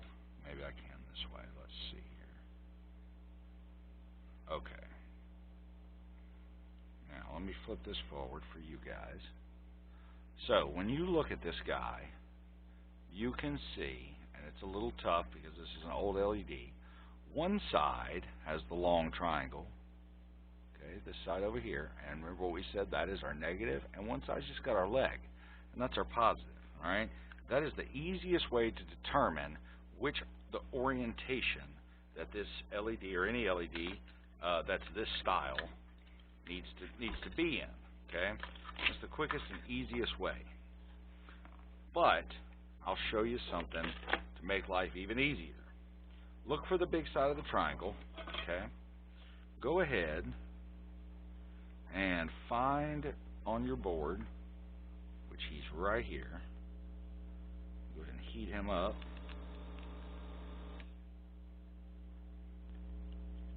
Okay. The same thing over here. And I'm doing the same thing with my finger. I'm giving him the wiggle while I'm getting ready to remove him. Now, I'm going to orient this board in a way that I am used to dealing with it. So I'm going to orient it so that I am looking at the controller ports. And I'm going to pull this LED straight up and out because it takes a little bit of wiggling. Okay? And I'm going to look right at it in my eyes. And I can see which way that triangle is pointing, the big triangle, okay, which is our ground. I'm going to match up what I'm seeing with my new LED. And I'm going to look at them real close, make sure we're both going the same direction, and we are. And then I'm going to put it right back in the hole, the new one, the same direction. And I'm going to go ahead and slide him down, just like that. We're going to take our soldering iron, and we're going to take some solder. We're going to tack them in place once I get my solder free. Little dab of flux, little dab of solder, and we're just going to tack one leg in place, and then we're going to finish soldering him in. And that is all there is to that. And then we're going to take this guy, clip off our legs. Remember, we always do that. Okay. A little bit of isopropyl around the area. Quick little scrub. Now remember, we're going to be cleaning the bottom of this board later anyway. And now we've got our shiny new multicolor LED installed. We're ready to go.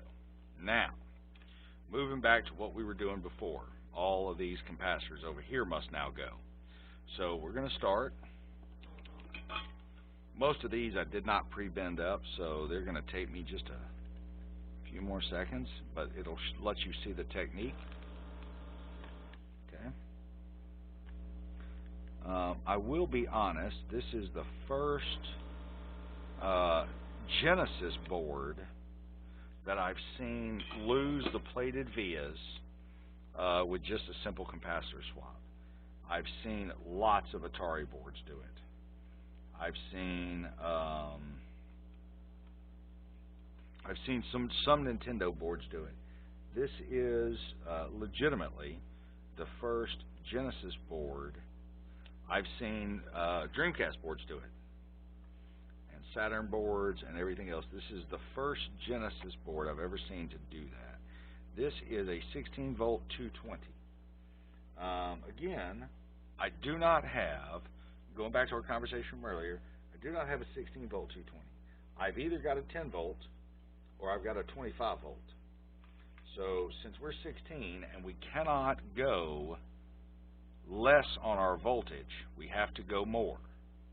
So we're going to go, we're 220 microfarads, 25 volts is what we're going to go for. And we're going to look for our positive, make sure we're lined up properly.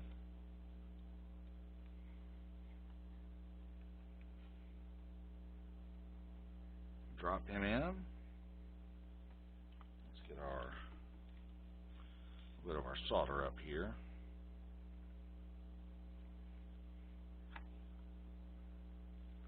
Remember, we always tack in one leg so we can move right on down the line. There we go. Good tack. And moving right along to the next one. Move straight in front of him. Looks like we're going to be this guy here. And again, these legs are bent down, so if you notice how I'm coming in, I'm going to come in, and then I'm going to gently stand up. I'm not putting pressure. I'm not forcing. I'm waiting until it's warm, and I can wiggle that capacitor with my fingers. And then I know I've got it. And I'm going to do the same thing on the opposite side. Okay. Until I can wiggle that capacitor with my fingers. Okay. Once I know it's free, we're clear.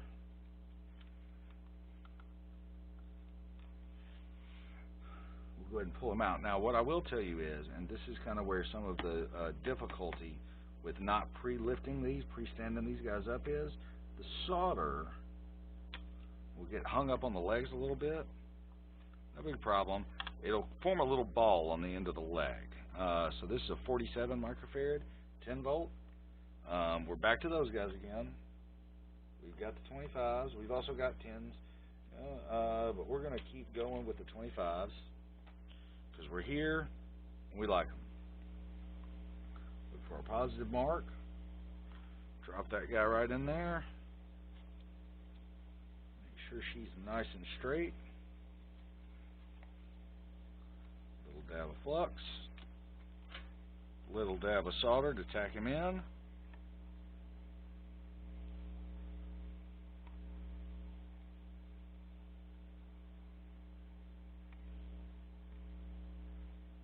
There we go.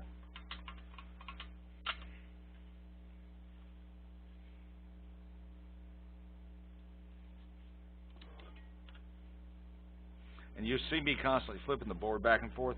Again, what I'm doing is I'm checking the location of this capacitor. Have I zoomed in? And I think I have zoomed in and messed you guys up. There we go. There we go. Okay. So I'm checking the location of this capacitor. You kind of got to eyeball these just a little bit sometimes.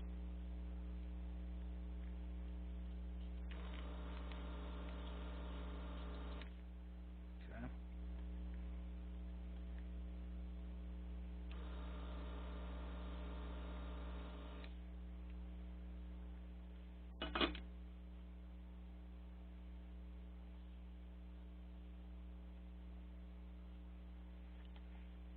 And this is going to be a 16 volt 10 UF. So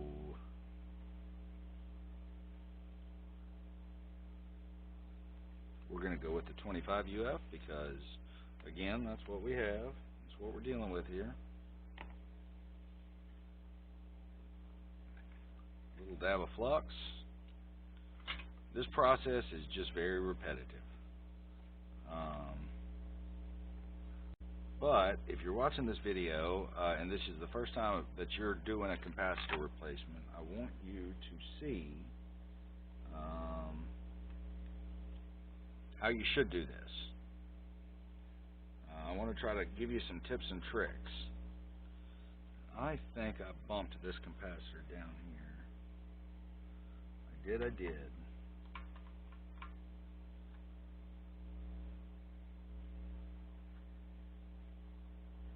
We've pulled the whole trace off of that one. We'll have to come back to that one. That's that one we fixed earlier. And what's happened is we've now pulled the entire half of a trace of it off. Not a huge deal. Again, when we're doing this, we do not panic. There's very little you can do that you cannot fix with a little bit of patience.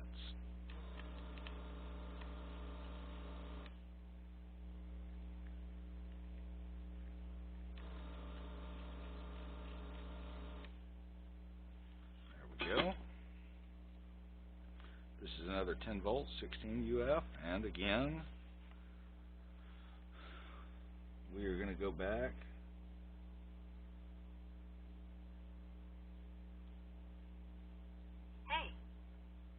25 volt.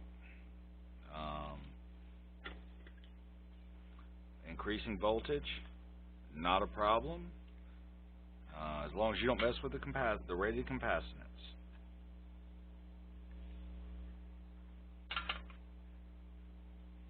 Okay, moving right along.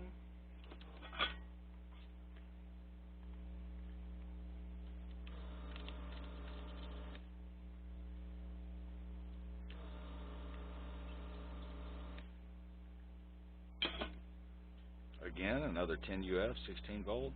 I don't know if you guys saw me earlier, if you just noticed I had a whole pile of these. I just happened to know, because I've done 1,000,005 of these,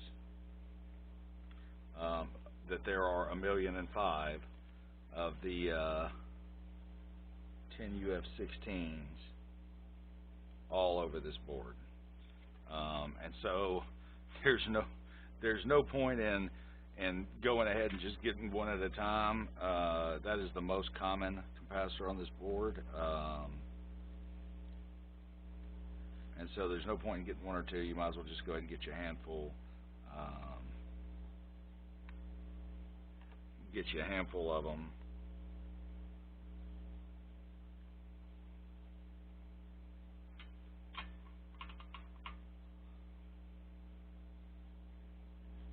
There we go.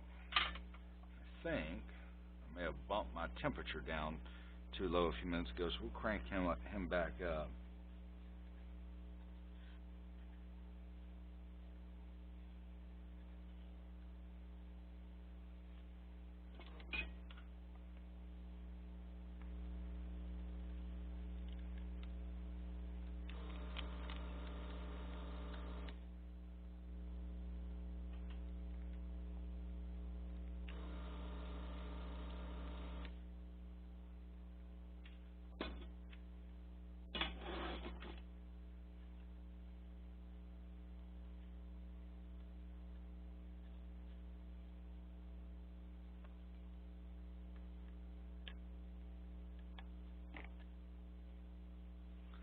UF16.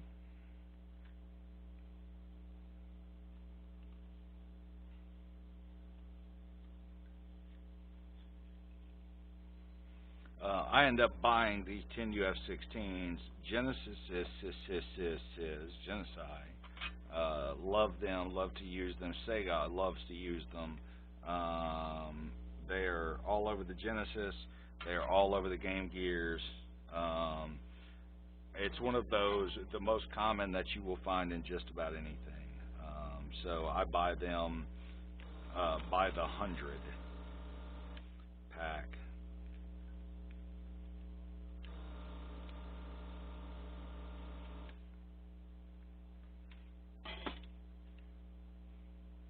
Another 10 UF16.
And another 10 UF16.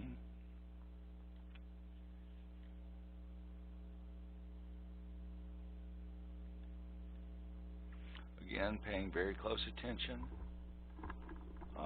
to where ground is for us.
another 10UF16.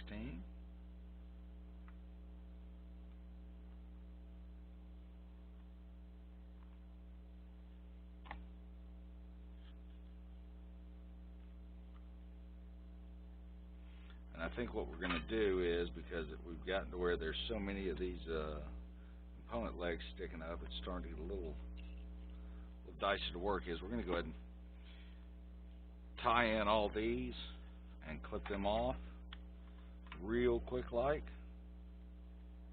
so we can proceed on down the line. Give us a little bit more room to work with some of the other ones.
Only one that I have got a slight concern on with this one,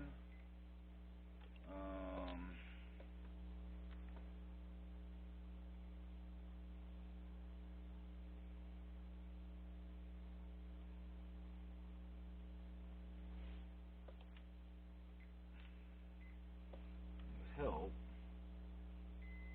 Oh, we're good. You know what, let me just, we're good there too. Okay, they just don't look good, but they're good. Okay, how about that? Alright, that's got all those done. I'm going to straighten all these guys up a little bit. This is going for style points.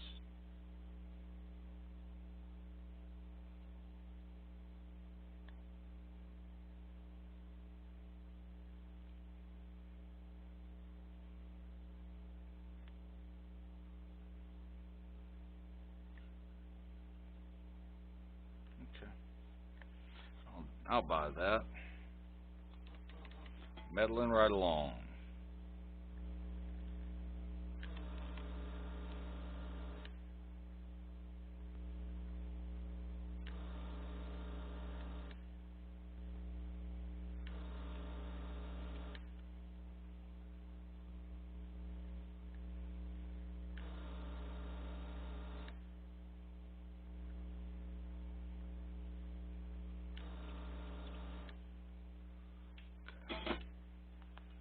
These are both 10UF16s. So we can take both of these guys right here, right on out of there. So like Sega did a good job of bending these legs up for us. So you can either bend them back straight, or you can just decide it's not worth fighting with them. Give them the old clip. Whichever way you prefer makes no difference.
So we got 1, 2, 3, 4, 5 left to do.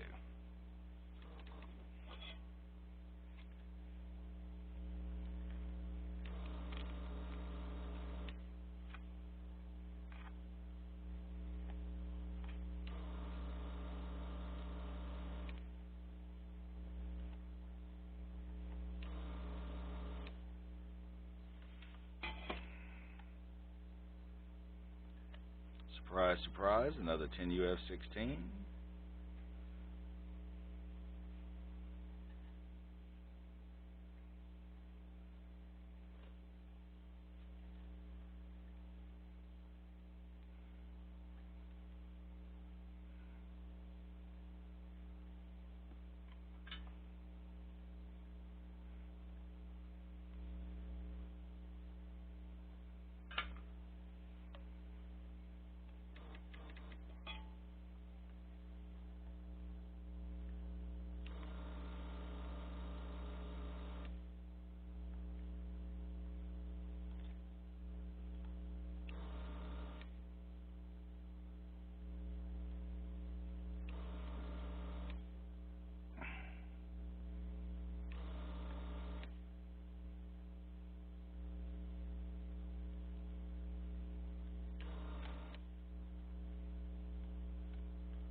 Again, both of these are the 10 UF16s.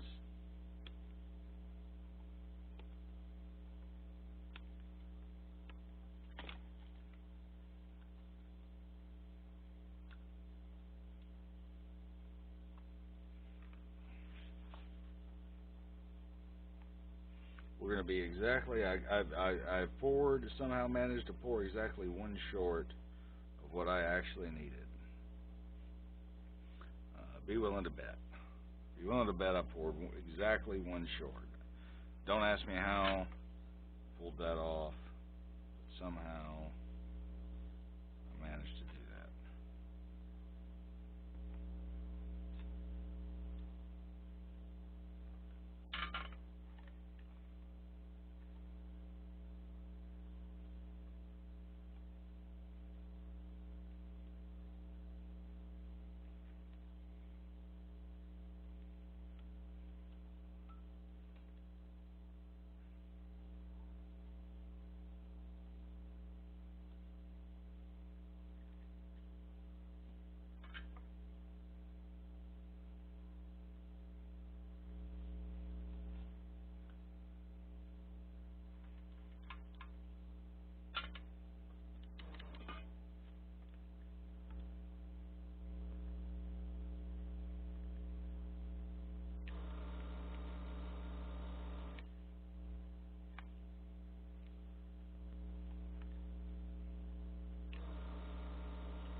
And our last and final 10 UF16.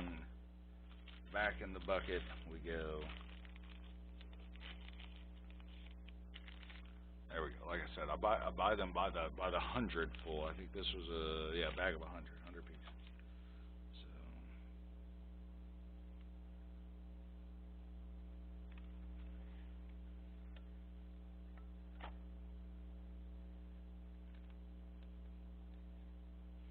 and then actually no, we're gonna need one more after this. I lied. I used a little bitty micro one over there. That's what I mean. These Genesises, the more you work on the Genesises, the more you'll find that these guys, I don't know if they were just winging it or they had like 10 different factories going, all trying to produce the same. Like, I don't know what they did, but the amount of differences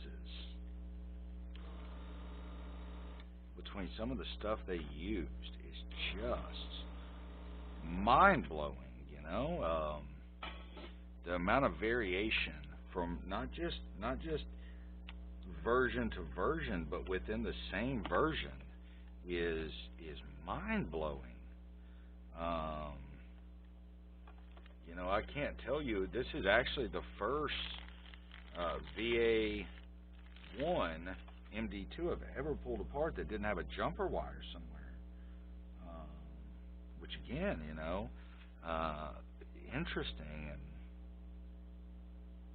this is the first VA2 or VA1 I've ever pulled apart where all of the plated through holes had like a bluish tint to it.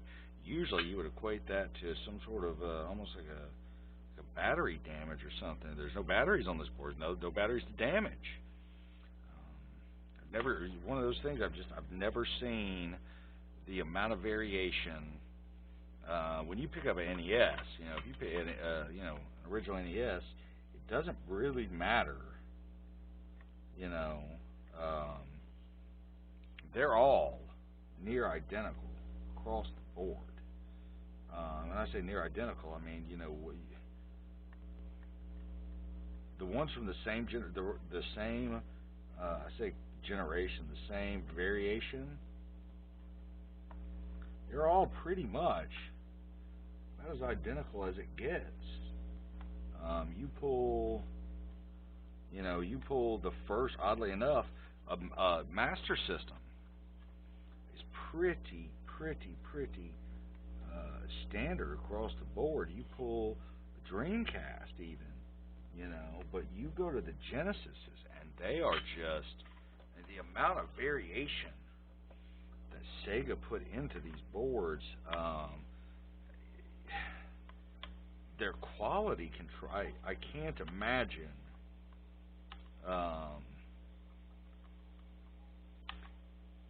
either they were, you know, and of course I think everybody knows Sega was financially struggling across the board, but I can't, for the life of me, I've never been able to understand the amount of variation in a board. I mean, from a business perspective, when you are manufacturing something, you want to try to cut that cost as low as you can possibly cut it, and the easiest way to do that is to simplify your manufacturing. You can get a better price. I'm not really doing anything special right now. I'm going through here and just retouching all of these, just so they have nice, pretty joints instead of, you know, cut off tops on them and stuff like that. You don't have to. It makes no difference whatsoever. I'm not reflowing joints or anything like that.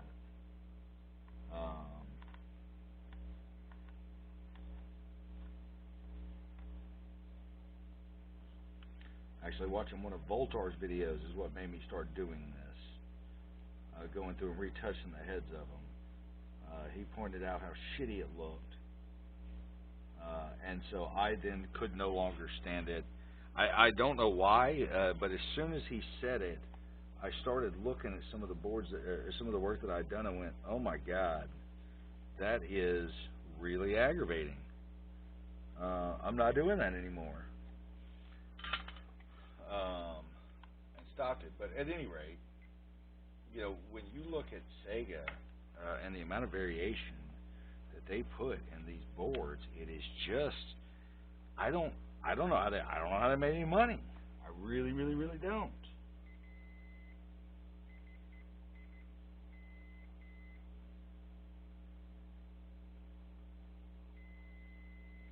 This is just me going through and checking some joints that I'm a little bit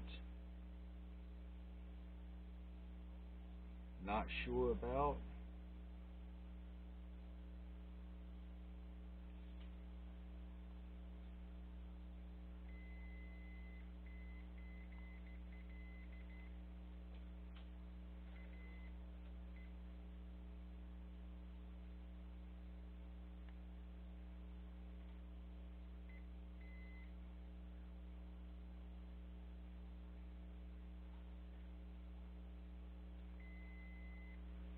Okay, so the only one of these joints is the one that we broke again. We broke it again. And so how we're going to fix that is I'm done playing with it. And And I'm also not going to do this under a microscope. Actually, you know what, I think I am. But you're not going to be able to see a whole lot of it.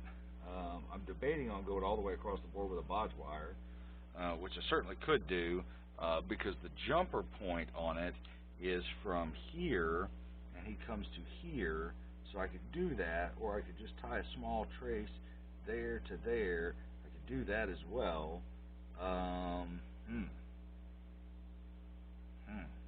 You know what I think I'm going to do? Let me see what that capacitor is. What is that capacitor?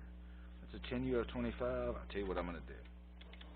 We're going to make this. We're going to do cool things.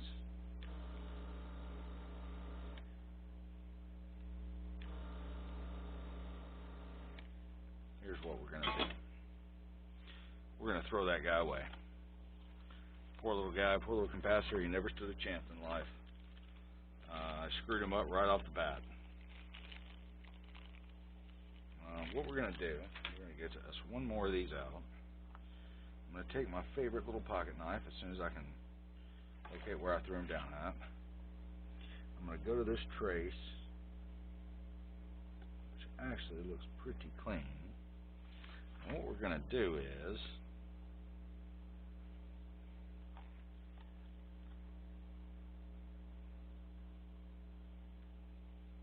we're going to come back into our board. We're going to set us down. We're going to fold this trace this way. Fold him the way we want him to go around the board. Okay? And then we're going to take this trace and we're going to fold him exactly the direction we want him to go. Now, I'm not sure what light keeps flickering on and off. It may be that I have too much stuff plugged up over here running. You know, it may be that I'm charging my cell phone as well, because I keep getting a weird light flicker. So we're going to unplug this guy. It may also be that I've got my heat gun. I've got way too. What it may boil down to is I've just got too many things plugged up. Okay, so what I've done is, and I don't know, let me see if I can bring this up and let you guys see what I did here, is I bent those legs to follow the traces. Now what I'm going to do is I'm going to take my little side cutters, my little flush cutters, and I'm going to cut it just a little bit in like that, just like that. And we're going to flow this one in. Now what this is going to do, because they're bent in different directions, is it's going to provide a little bit of extra stability to the leg, for one, to get a good solid joint to what we're attaching to.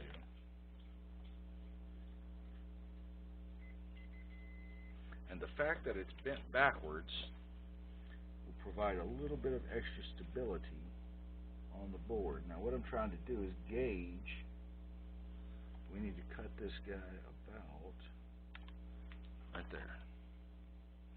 Try to gauge how far I needed to cut that.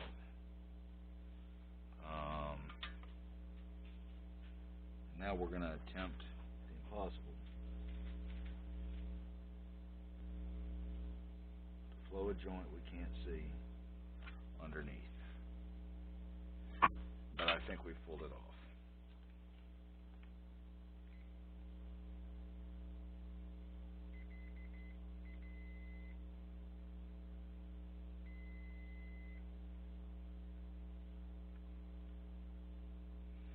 Also, since I'm here, I'm going to pull down my magnifying glass. We didn't get much of a joint on him. I might can do a little bit better than that.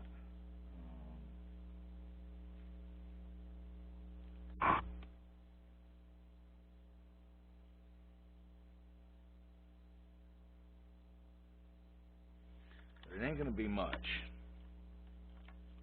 But I believe we can do just a shade bit better than that.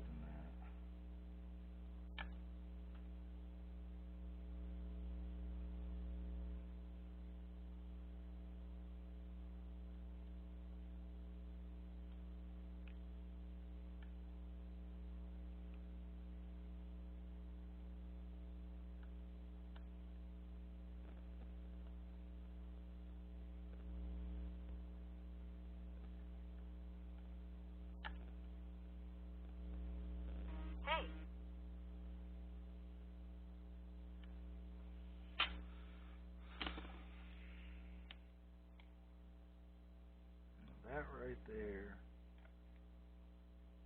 I'm going to say I'm pretty happy with.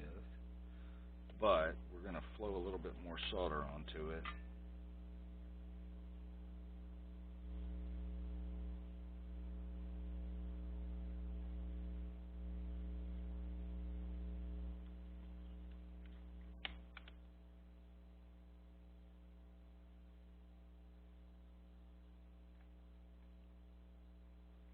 I'm pretty happy with that.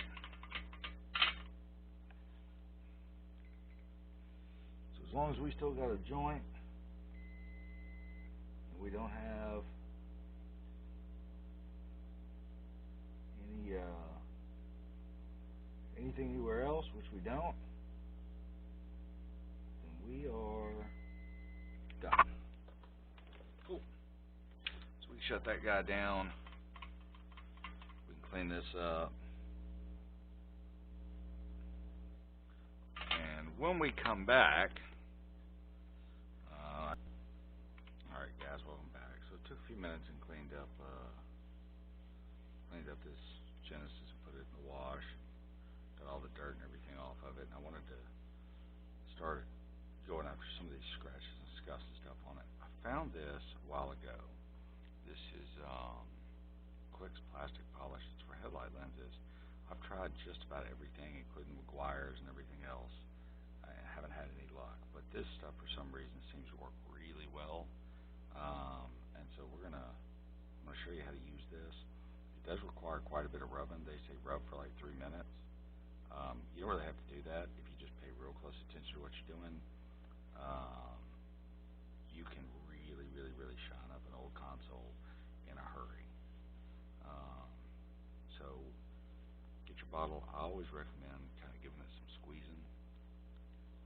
I mean, once it's a full bottle, it's pretty. There's not a whole lot you can do with it as far as mixing it up, but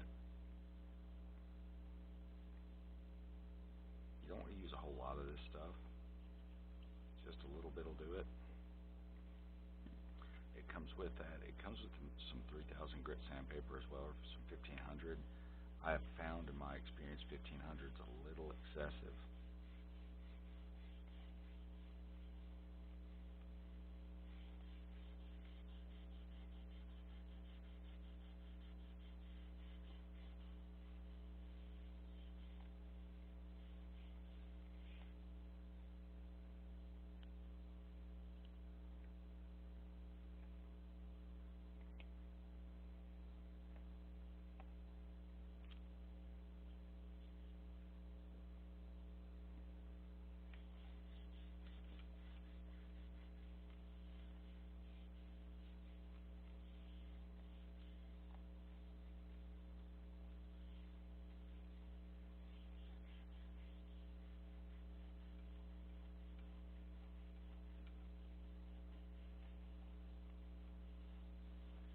The only thing that I want you to be careful of when you're doing this is around the silkscreen logos and stuff, because this is slightly abrasive, and you can absolutely wear through that if you're not careful.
drops everywhere is all you want to do. You don't want to go nuts with this stuff.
I've never quite understood how these consoles get so scuffed up and scratched up. These huge scuffs and stuff in them. Um, Never have understood how that happens. Somehow, though, it does.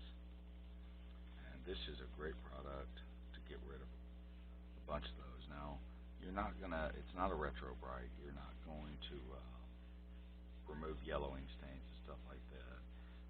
What I've noticed is, especially with Segas that are black, consoles that are black, they show those scuffs really bad. And this is just going to help polish some of those out.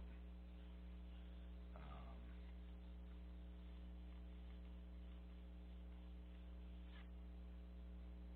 and restore that back to near original.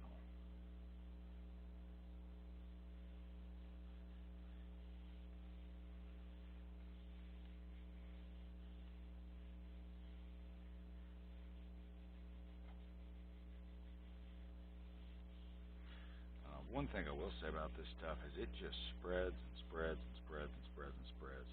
It will almost feel like a lot of the time that you are not making any headway at all. And when I say headway, that you're just smearing this stuff around and you can't get it off. That's actually what it's supposed to do. This is just, it's a polishing compound. It's a very, very, very fine polishing compound. And it is going to get into every nook and cranny and pore in your console, in your case. And so getting it clean, getting it back off, does take just a lot of extra wiping and rubbing.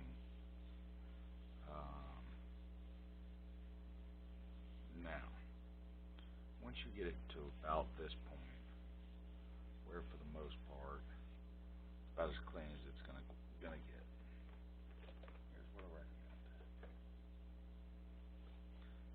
IPA, just a little bit, and a microfiber cloth, preferably a microfiber cloth with a cotton side, with a fluffy side, um, not the real tight knit.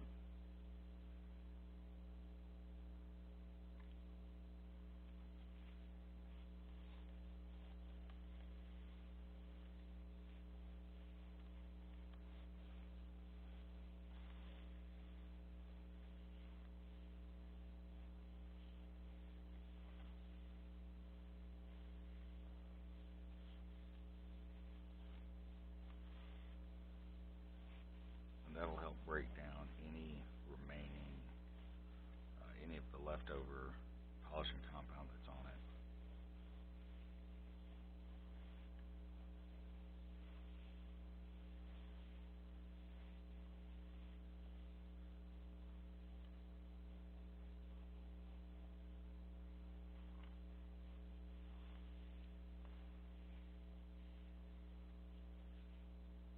And there we go.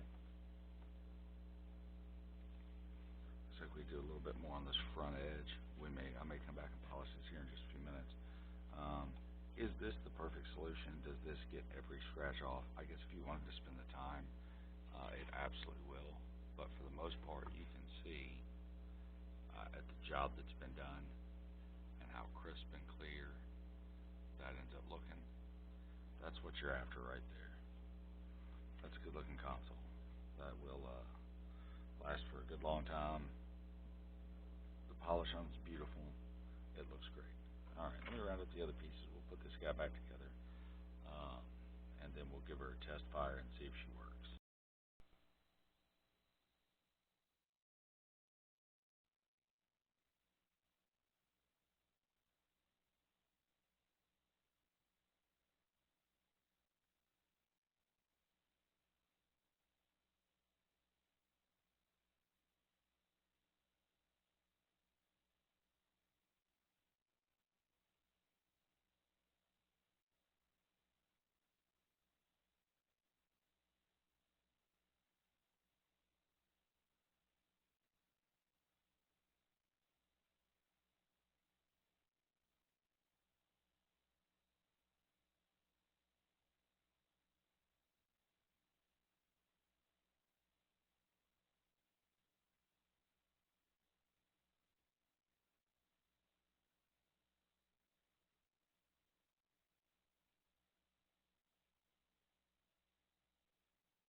Okay, guys, welcome back. So, couple of problems. Recap the whole board. Cleaned everything up, got everything ready to go, and went to test the board. And I'm getting an occasional flash of image, and depending on, I'm not quite sure if it's how I flex the board, which would indicate a broken trace, or if I put a little pressure down on certain things. Occasionally, I get a slight image.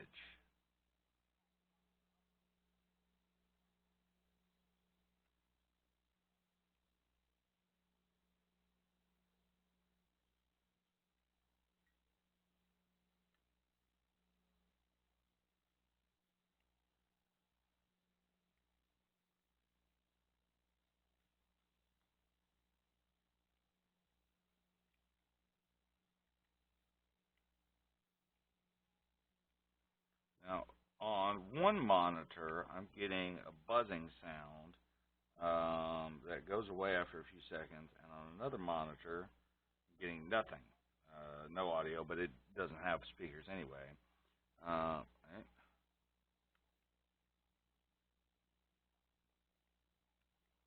I am beginning to think that what I'm dealing with is a bad cartridge connector. So I have cleaned this cartridge top to bottom with isopropyl. Scrub the cartridge connector, and I'm just running through. These are the standard things that you should check. First and foremost, first thing that you should always check is clean the cartridge connector. Clean the cartridge connector, clean the cartridge connector, clean the cartridge connector, isopropyl, toothbrush, clean the cartridge connector. That's the number one thing you should check. Now, in my history of dealing with Genesis, I've only ever ran across one faulty cartridge connector. They're not like Nintendo's. They don't really fail all that often, but they can just be a nightmare to track down when they do, because it's the last thing that you expect. Now, it doesn't matter how I hold this thing. I don't really get any improvement at all in what I'm doing. I have checked my voltage regulator, and I do indeed have 13.59 coming in and exactly 4.59 or 4.959595 coming out. I've checked my crystal oscillator. It is doing its job properly. I've desoldered it, taken it out. I've checked it. I have checked power, because one of the big things that happens is on the end of these barrels, they will get corroded. I've checked that. Power seems to be good. I can stick my probe in it and get good power. I switched to a brand new cable, fresh out of the box, no change. I've walked through, those are the standard things. So cartridge connector, check, clean. Cartridge, check, clean. I've ran 6 different cartridges through it, all known to be working. None of them seem to be making any difference at all to the output. I've changed my power connector, my power adapter. Again, it's a standard Sega one, no difference whatsoever. I have checked all my capacitors. Again, they're all installed correctly. They're all facing the proper way, and I say that. I have went through and checked the positive, negative indicators on all of them, and they are all facing the correct direction, because sometimes that will cause this exact problem. And so now what we're into is a little bit of more double and triple checking, and I'm going to show you how you do that. as a last resort, we will reflow all of these legs. We may pull this chip and look underneath it. I already pulled the crystal oscillator, which is no big deal on this. Here are common. The CPU is very uncommon to fail. Your RAM is very uncommon to fail. The video chip on it does fail sometimes. Not incredibly common, but it does fail. There's just not a lot that goes wrong on these boards. If there's no broken trace, generally nothing goes wrong on them. Also, I have taken a little bit of isopropyl, squirted it down on the switch, and also squirted it around. You don't want to push on this too much. The reset switch can sometimes get clogged full of gunk and junk and everything else. So a little bit of isopropyl around that guy, and tapped on him, wiggled it around, all that stuff, just to make sure that contact's good and clean. None of that seems to be making a large bit of difference at this particular juncture. I have checked to make sure that I had no bridge traces on my cartridge connector. I even went so far as to desolder all of them and resolder all of them, just because that's the next common step that you would go through. So now we're going to go into double checking. Just in case we miss something the first time around, the first thing that we're going to start looking for is polarity on our capacitors. And so what we're looking for is a tiny little bitty plus mark, and we want to make sure our white stripe on our capacitor, which any of our radio capacitors like this, any of our electrolytics, the little white stripe or the gold stripe is always the negative. The stripey is always the negative, right? So this one's correct. This one's correct.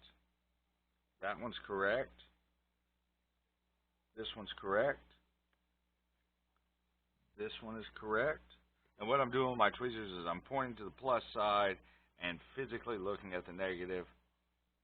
That's my plus. There's my negative. That's correct. Plus, negative, correct. This one is a little tough to see. We're going to get the magnifying glass out so I can look down inside of it and see. Yep, there's our plus over here, so our negative's there. Plus is on this side, negative's there. I'm going to keep my magnifying glass here because it's tough to see down in between those. Plus is there, negative's there. Plus mark's there, negative's over there. Here, negative's there. Plus mark's here, negative's there. Plus mark's there, negative's over there. Okay. So we have now checked all of these. The one in the center, plus mark is there, so my negative is in the correct position. Moving right along, plus mark and negative, plus mark and negative, plus mark and negative, plus mark and negative, plus mark and negative. And again, we're just working our way around the board, plus mark and negative, plus mark and negative, plus mark and negative, plus mark and negative, plus mark negative, plus mark negative, plus mark negative, plus mark negative, plus mark negative, and a plus mark and a negative. Okay, so we have now checked every one of those. Now, once we've checked all of those and we are sure all of those capacitors are correct, what we're going to start looking for is broken traces. And I say broken traces. What you want to do is get underneath a magnifying glass, and I'll try to get this up here where you guys can see it without shining too much light on us. And we want to start following every one of these from where they start to where they go. Listen, let me make life easy for you. Let me reach up here and grab a hold of these guys. These are a pair of 200% magnified glasses, okay? So let's make life easy on us. And I'm going to zoom in just a little bit for you guys to about there, but where I can see. And I'm going to lift this board up, and I'm just going to visually check. We're looking for, I've been looking at this board for a couple of days. And I say a couple of days, for a couple of hours. I haven't seen anything out of whack yet, but that doesn't mean that there isn't anything. There doesn't mean that there's not that one trace that's broken somewhere. that is just not obvious. I just haven't looked in its direction yet. So the main places that you want to check are going to be around your chips, around your main chips. You want to look around your cartridge connectors, okay? You want to look in those areas. When you flip the board over, you want to, don't worry about these great big areas, all right? These great big traces, these great big solder mask areas. You want to look close. Generally, if you're going to find a break, it's going to be around the cartridge connector. It's going to be around the main chip. It's going to be in one of these small groupings here, which makes them just a little bit tough to check out. However, and there's a couple of, you can do it by eyesight, and if all else fails, you can do it with a multimeter going point to point, but that takes absolutely ages to do, and you have to know where every single trace goes. It's not incredibly complicated, it's just a time-consuming type of a thing. So we're going to check all of those, and we did.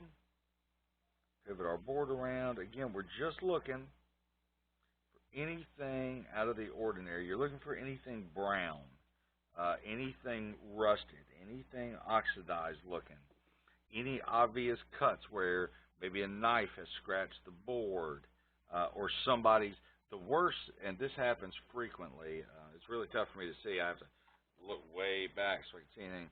What happens a lot of times, somebody will be screwing something in or unscrewing something, and their screwdriver will slip, and they'll knock a chunk out somewhere. So anywhere where there's a screw hole, you want to be looking around those edges, because that can absolutely happen.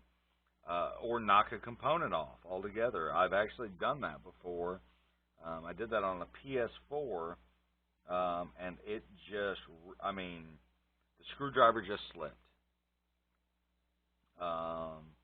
Which was actually the main reason that I went to an electric screwdriver, is because the screwdriver slipped and I was not willing to risk another board. And so to me, it was a worthwhile investment not to be fooling with. Okay, so we have checked, and I say checked, we've given a good cursory glance across this board. Now, if you'll notice, what I've done is, take these glasses off. What you'll notice is I am testing this board now on my silicone workbench, because silicone's non-conductive, and we don't want to introduce electricity into the board. So we're gonna, even though I know we've already tested it and we've done absolutely nothing else, we're gonna go ahead and just triple check ourselves and make sure the board's not working and we're stupid for a few minutes. We're going to make sure that the orientation of our Genesis plug, and I do want you, whether it's an original Genesis plug or an aftermarket Genesis plug, it doesn't matter. They'll always have an arrow right up top, which you're probably not going to be able to see. Maybe if I put it under the magnifying glass for you, you might be able to make it out.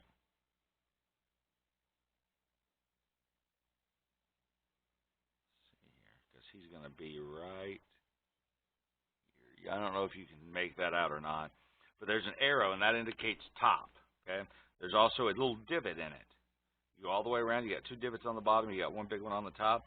That, again, is going to 100% indicate that that is the top, and that's the way she should go in. So I've got two monitors on my desk, and I've got a big CRT over there. What I've got are two LCD monitors. One of them is a little cheap 3-inch one, and one of them is a 7-inch monitor with HDMI. The little 3-inch monitor only does composite input. It doesn't even do S-video. Sometimes my nicer, expensive monitor with my HDMI input will not read a console no matter what I do.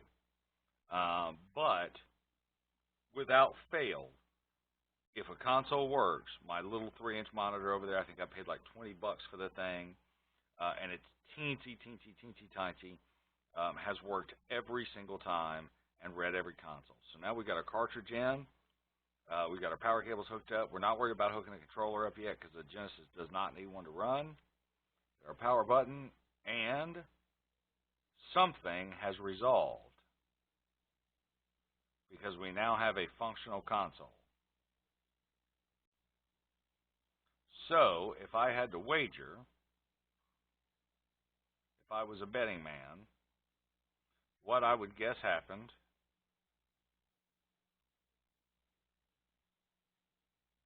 because our reset button is not functioning at all.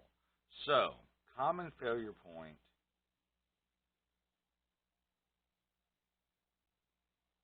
for Genesis consoles are the reset switch. Okay? And so, what I'm going to do, give me just a second. Let me see if I can rotate the image. This may take a little bit of doing, and with my new camera set up, this may not work at all, but give me just 1 second. Let me see if I can get you a picture of my video. Alright, let me see if I can pivot this camera down here and get you guys a view of my little bitty tiny monitor I keep over in my corner. This is going to take a little bit of doing because I haven't done this with this guy yet. So there you go. There's my little bitty monitor over there in the corner. I am tapping the reset button and nothing is happening. I can turn the power off. I can turn the power on. Off, on, off, on. Comes up every time. So what I'm going to do now is I'm going to switch over to my larger monitor, which you guys have seen on screen before. This guy right over here. Let me move this cord out of the way for you. We're going to move over to this monitor real quick, and we're going to check to make sure we have video and sound on it. If we do, I really need to make me another power connector for this. There we go.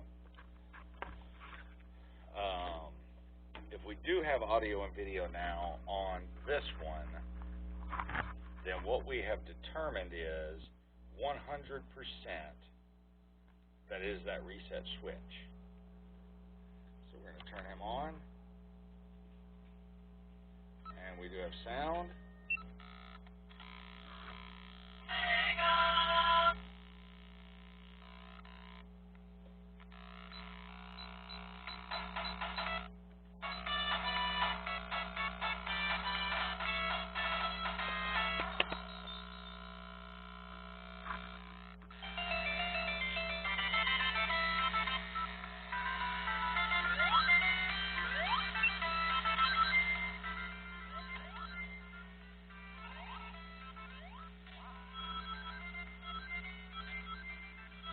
So I do notice that we've got a little bit of an audio buzz.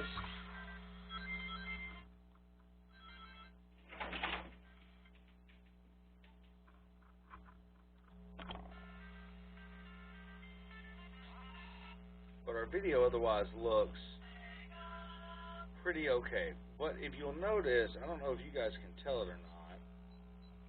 So first things first, we've got a reset problem. Second thing I can tell you right off the rip is, sorry, I got a dog getting into the trash over there. Second thing I tell you is we've got a video connector problem because I can shake this guy around and make the video come in or out. So what we're going to do is try to play with him a little bit. All right, we've got a pathway to go down. So let me get the camera rotated back up, and which ought to be pretty easy. There's that shiny new mount and all. Let's see here. All right, let me go let the dog out real quick, and I'll be right back. And we will go through some of the fixes for this problem. First off, I'm going to show you how to change out the reset switch so that we actually have a functional reset switch. And we're going to do some work to this video connector over here, audio video connector, and correct all those problems as well. All right, give me just 1 second. Let me let the dogs out, and I'll be right back. Okay, guys. So here's how we're going to go about this. First thing we're going to do is remove our cartridge, get him set out of the way nice and safe. We're going to unplug our power. We're going to unplug our video connector, and what we're going to do with the video connector, first and foremost, is we're going to desolder it. Pull it off and take a good look at it, because I believe that is probably 90% of our problem. Once our soldering gun heats up, that's what we're going to do. Once we've done that and we've got him out of the way, I'm going to take a small set of cleaning files. And when I say cleaning files, these things are completely tiny. Sorry about that. My hat hit the thing. And we're going to find the appropriately sized one with the ridges, which is probably going to be that guy right there. And we're going to clean each one. We're going to shove these in each one of these pinholes to make sure there's no debris inside of those. We're going to use a little bit of isopropyl. Now, this little set that I've got of cleaning files actually came with my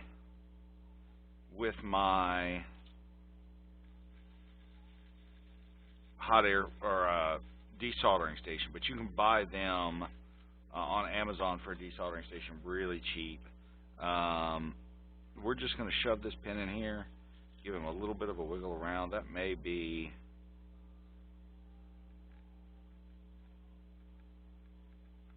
not it. So what we've got, and you guys will never be able to see this on screen, is you've got a little bit of a serrated edge right here, which is perfect. That's what we want. But the very end is nice and smooth and it can't get in there deep enough. That's no problem. We're going to cut that off.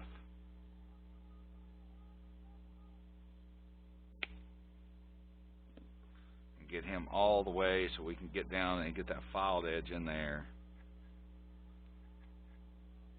And then we're going to go through each one of these holes and give them a couple little quick pushes in and out.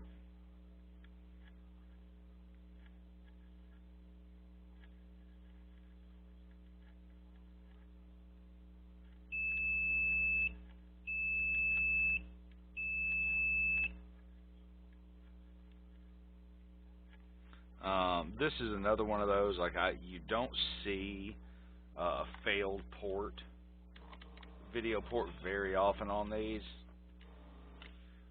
So what these right here are good for, and the idea with these is you take this guy and you shove him down the tip, and he will clean out any dirt or debris in there. However, generally, what I use, that was really hot, is I'll take my long stick and shove them in. Inside of here, you'll have your nozzle and then your heating element, and then there's a little rubber piece, and then a little rubber piece right here that gets clogged quite often with solder as it doesn't get pulled all the way back to the spring. And so just kind of eyeball measuring him how far in you should go, making sure it's good and clean. You don't want to, if you're ever cleaning this, you don't want to shove it all the way through because you'll puncture the seal in the back or the little cotton guy. We don't want to do that. All right, so we're going to start desoldering this. And I'm going to go ahead and tell you there's a very good possibility that what we're going to end up doing is having to desolder this with solder braid. But we're going to get as much as we can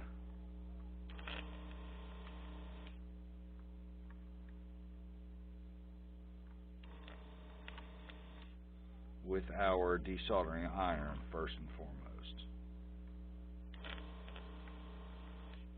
or with our soldering iron and gun.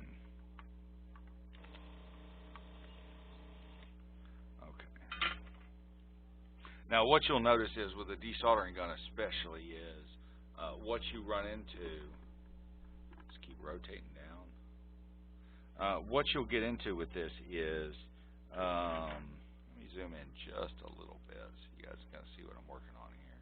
I'm not going to go crazy because I've noticed the zoom on this particular camera is not real great.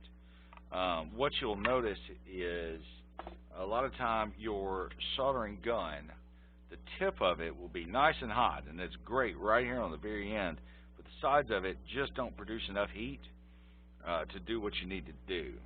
So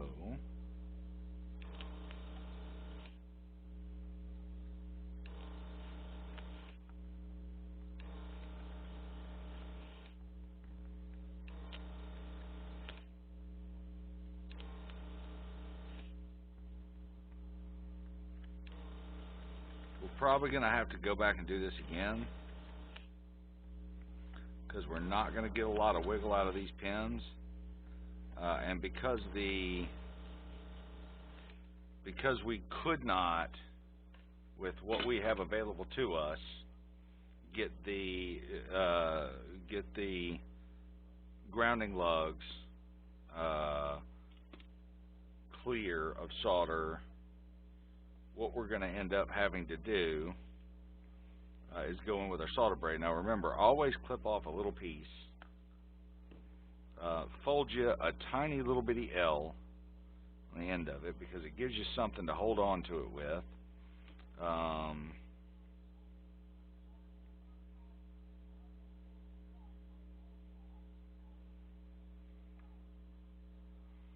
We're going to get our little bit of a liquid flux here, and we're going to flux our solder braid.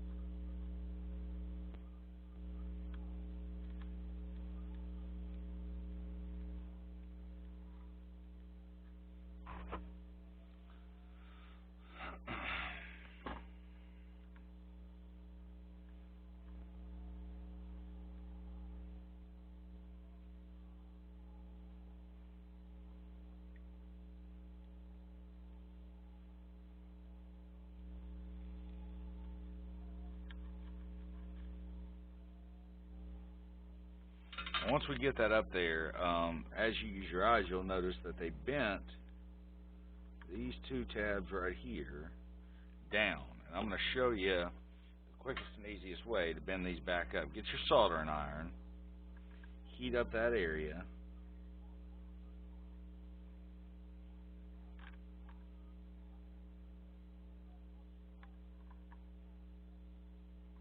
and bend him back straight.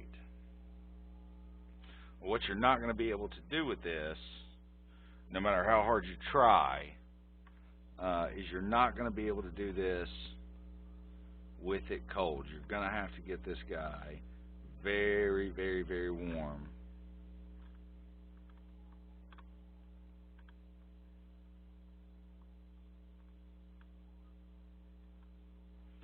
Alright, we'll get us a little bit more solder braid cut off.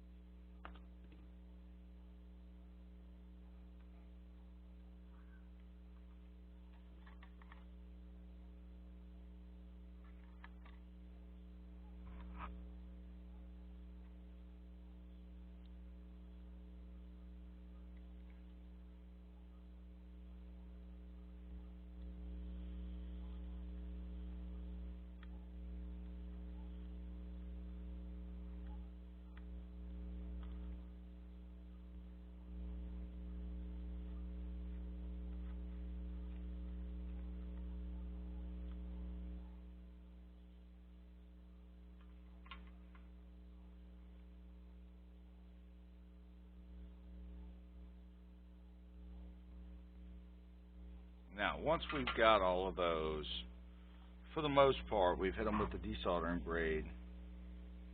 Give all these pins just a tiny little wiggle. And then we're going to start pushing this guy out. And how we're going to do that is we're going to very gently start pushing down. We're going to use our needle nose pliers.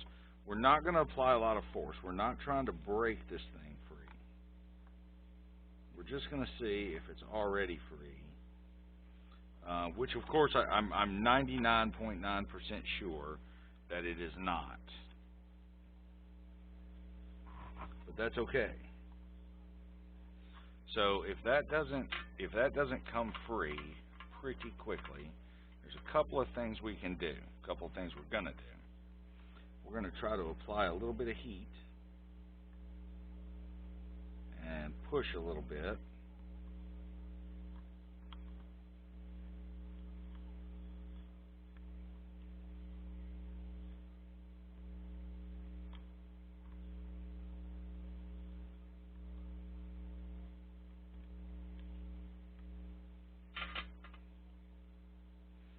Double checking that all of our pins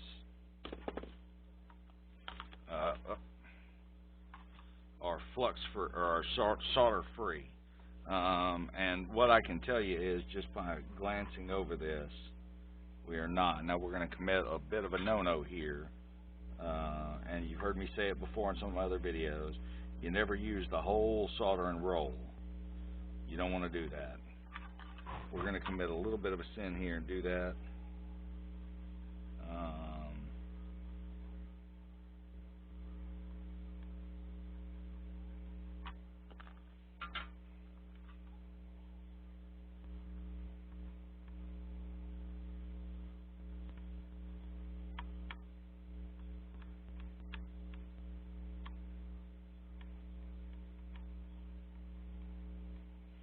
Alright, so I can now wiggle that with my soldering iron, so I can tell you it is free. Get this up here in camera in shot.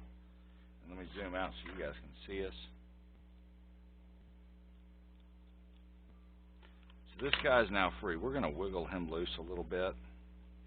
Just taking our time. Again, we're being very careful not to break any traces. We definitely at this stage don't want to rip any traces or snap off any pins. What I'm looking for is, as I wiggle this guy around, what is hung, what's moving, and what isn't.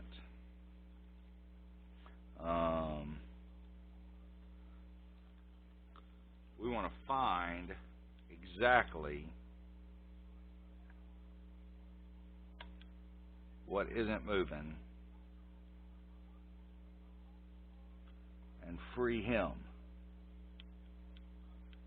so that it will come on right on out for us.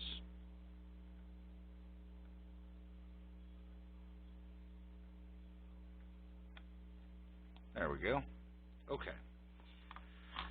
So now we've removed that guy, and we can take a look at him. Everything on it looks pretty good.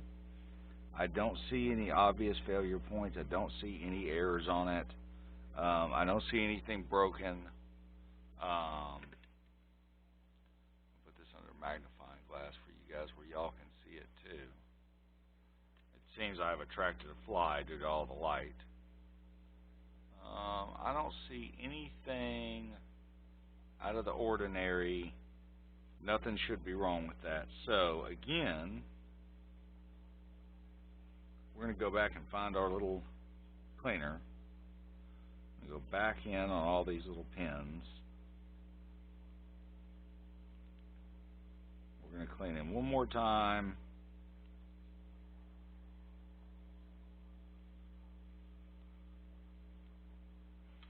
Now we're going to flip the board over. First thing we're going to do is we're going to check the top of the board, and she all looks like she's in pretty good shape. We're going to look at the bottom of the board. And what we're going to do first is let's clean this guy up right here so we can see what's going on.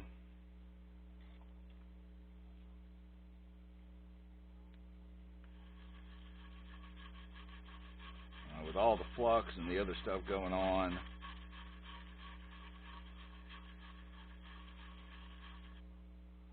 We're going to just give ourselves a good clean, and we might even get our meter out and trace this.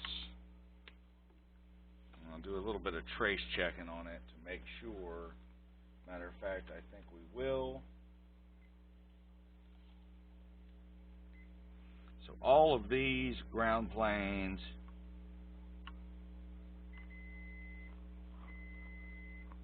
except for this one.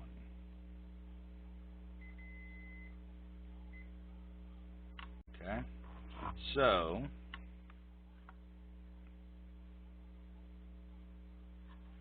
first things first, we're going to start with this guy. That's a good connection. That's a good connection. It's a good connection.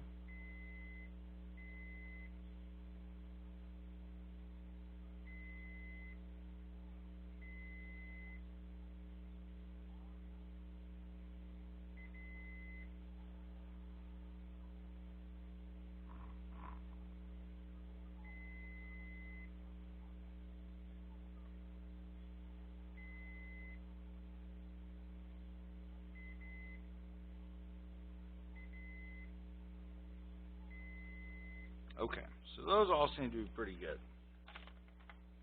So I'm going to say that I'm pretty happy with that. Now that we've checked this, we're going to check continuity on a few of these. We're not going to check absolutely every one of them. We're just going to check a few, mainly because I don't want to be here all day. Let's see here. That'll work.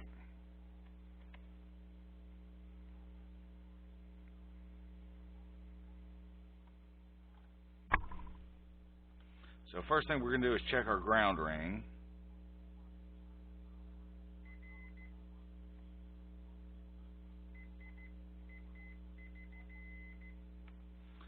My little clamp's not really holding it, so let's put him back, and we'll just do this the old-fashioned way.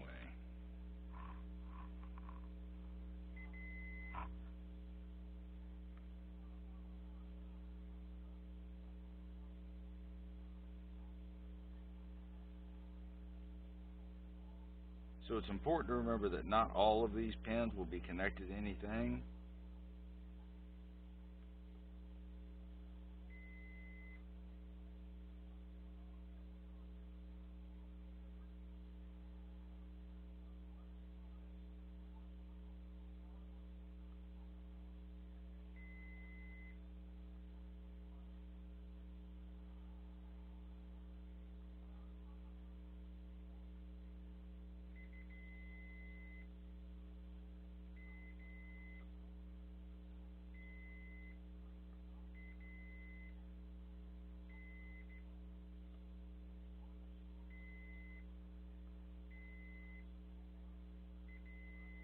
Okay, we got continuity across all of them, so I know we've got a good connection going through. So now that we've checked all those, we're going to resolder him back on the board. So again, we're going to take some caution. We're not trying to force this piece back in, this connector back in. We're trying to just gently let him lay back in place, just like that right there. And then we're going to get some solder and some flux, and we're going to tack in 2 corners. Okay? The 2 corners we're going to tack in are going to be here. We're going to put some solder on it, and then we're going to hold up, put our finger underneath the board, underneath the jack, and we're going to hold up, and we're going to reheat it one more time. Let our solder cure. And we're going to apply this one more time to this corner. Again, we're going to reheat it up, and we're going to double check that. We seem to be good there.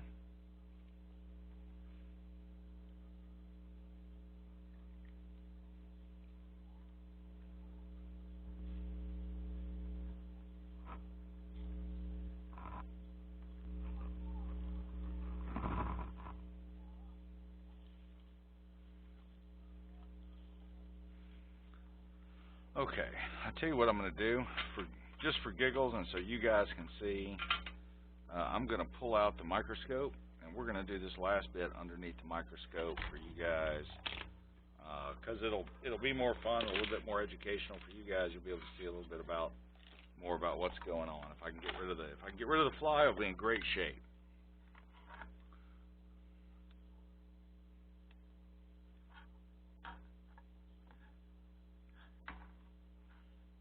Let me find something to prop this up with.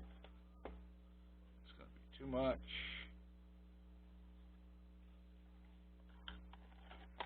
That may be just right. And it is going to be.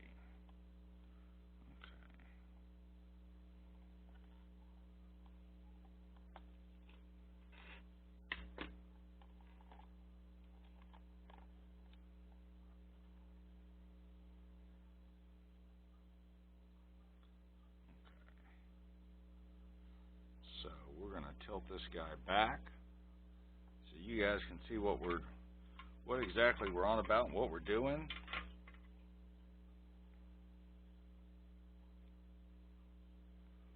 And you can see, of course, just how small all of these pins are.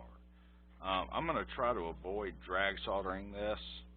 I'm going to try to avoid it. Doesn't mean I'm not going to. Just means I'm going to try to avoid it for now. It's a good joint. Tell you what, of all the little joints I've ever done, these are not the easiest. They are very small. If you've ever done, which by the way, I have secured the final part that I need for our Atari Jaguar build, so expect that as soon as it shows up in the mail. We're going to finish that video up and get him running.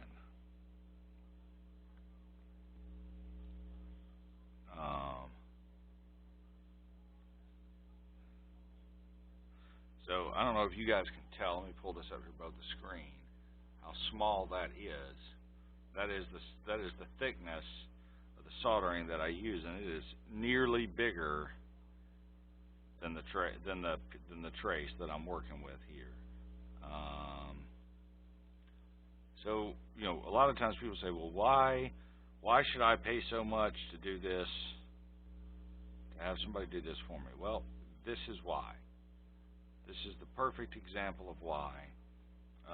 Because one screw up here, one tiny little screw up, and you've got a bridge connector that you're going to fight with, and you're going to get aggravated, and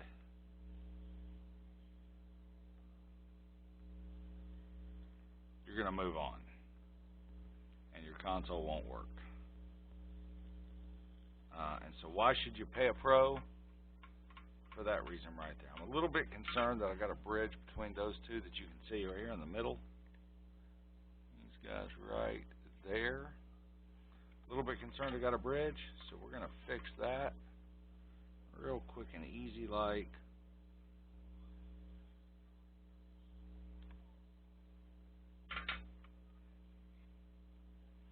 I'm going to apply a little bit of isopropyl and our brush.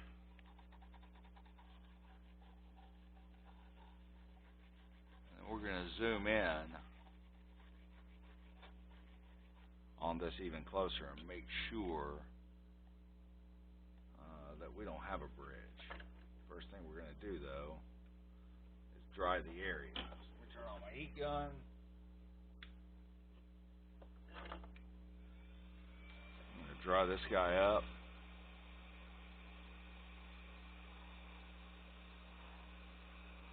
And I can tell you almost instantly, once it's dry, we don't have a single bridge absolutely anywhere. But we're going to zoom in on it anyway, just because I want to double check it, because these are so tight.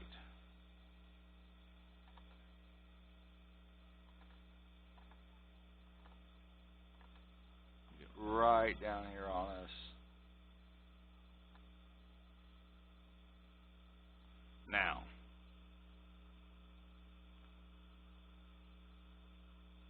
those are some absolutely beautiful solder joints that we got here.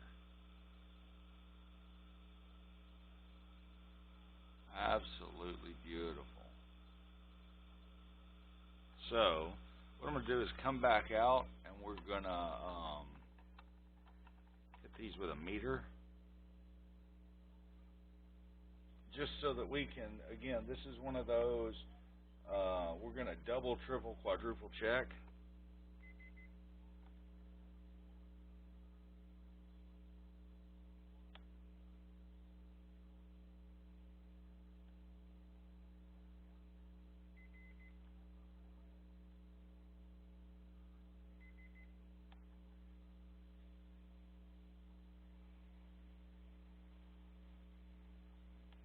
Now, if you'll notice what I'm doing is I'm going to all the pins closest, and then I'm coming back up and checking.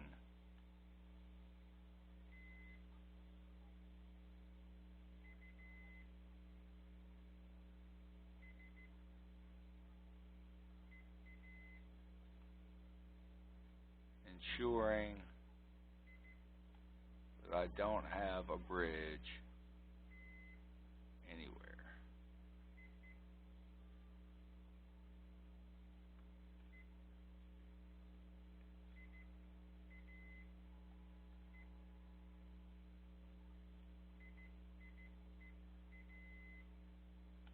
Okay. So, looks like we are now good to go on that. Let's get this moved out of the way.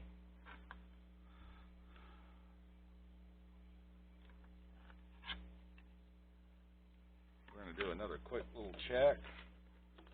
Plug everything back up and just do a quick check and see if that has resolved our issue, because we were close. We were very, very, very close to being operational.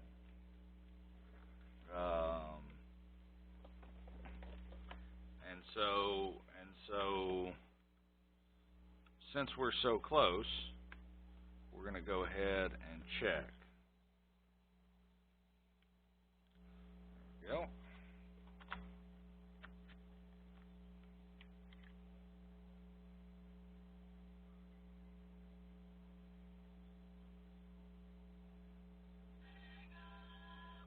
And we don't have any more buzz.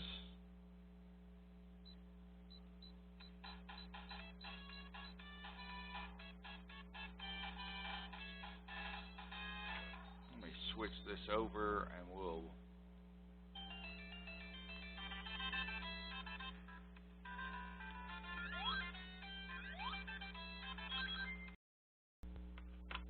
so apparently,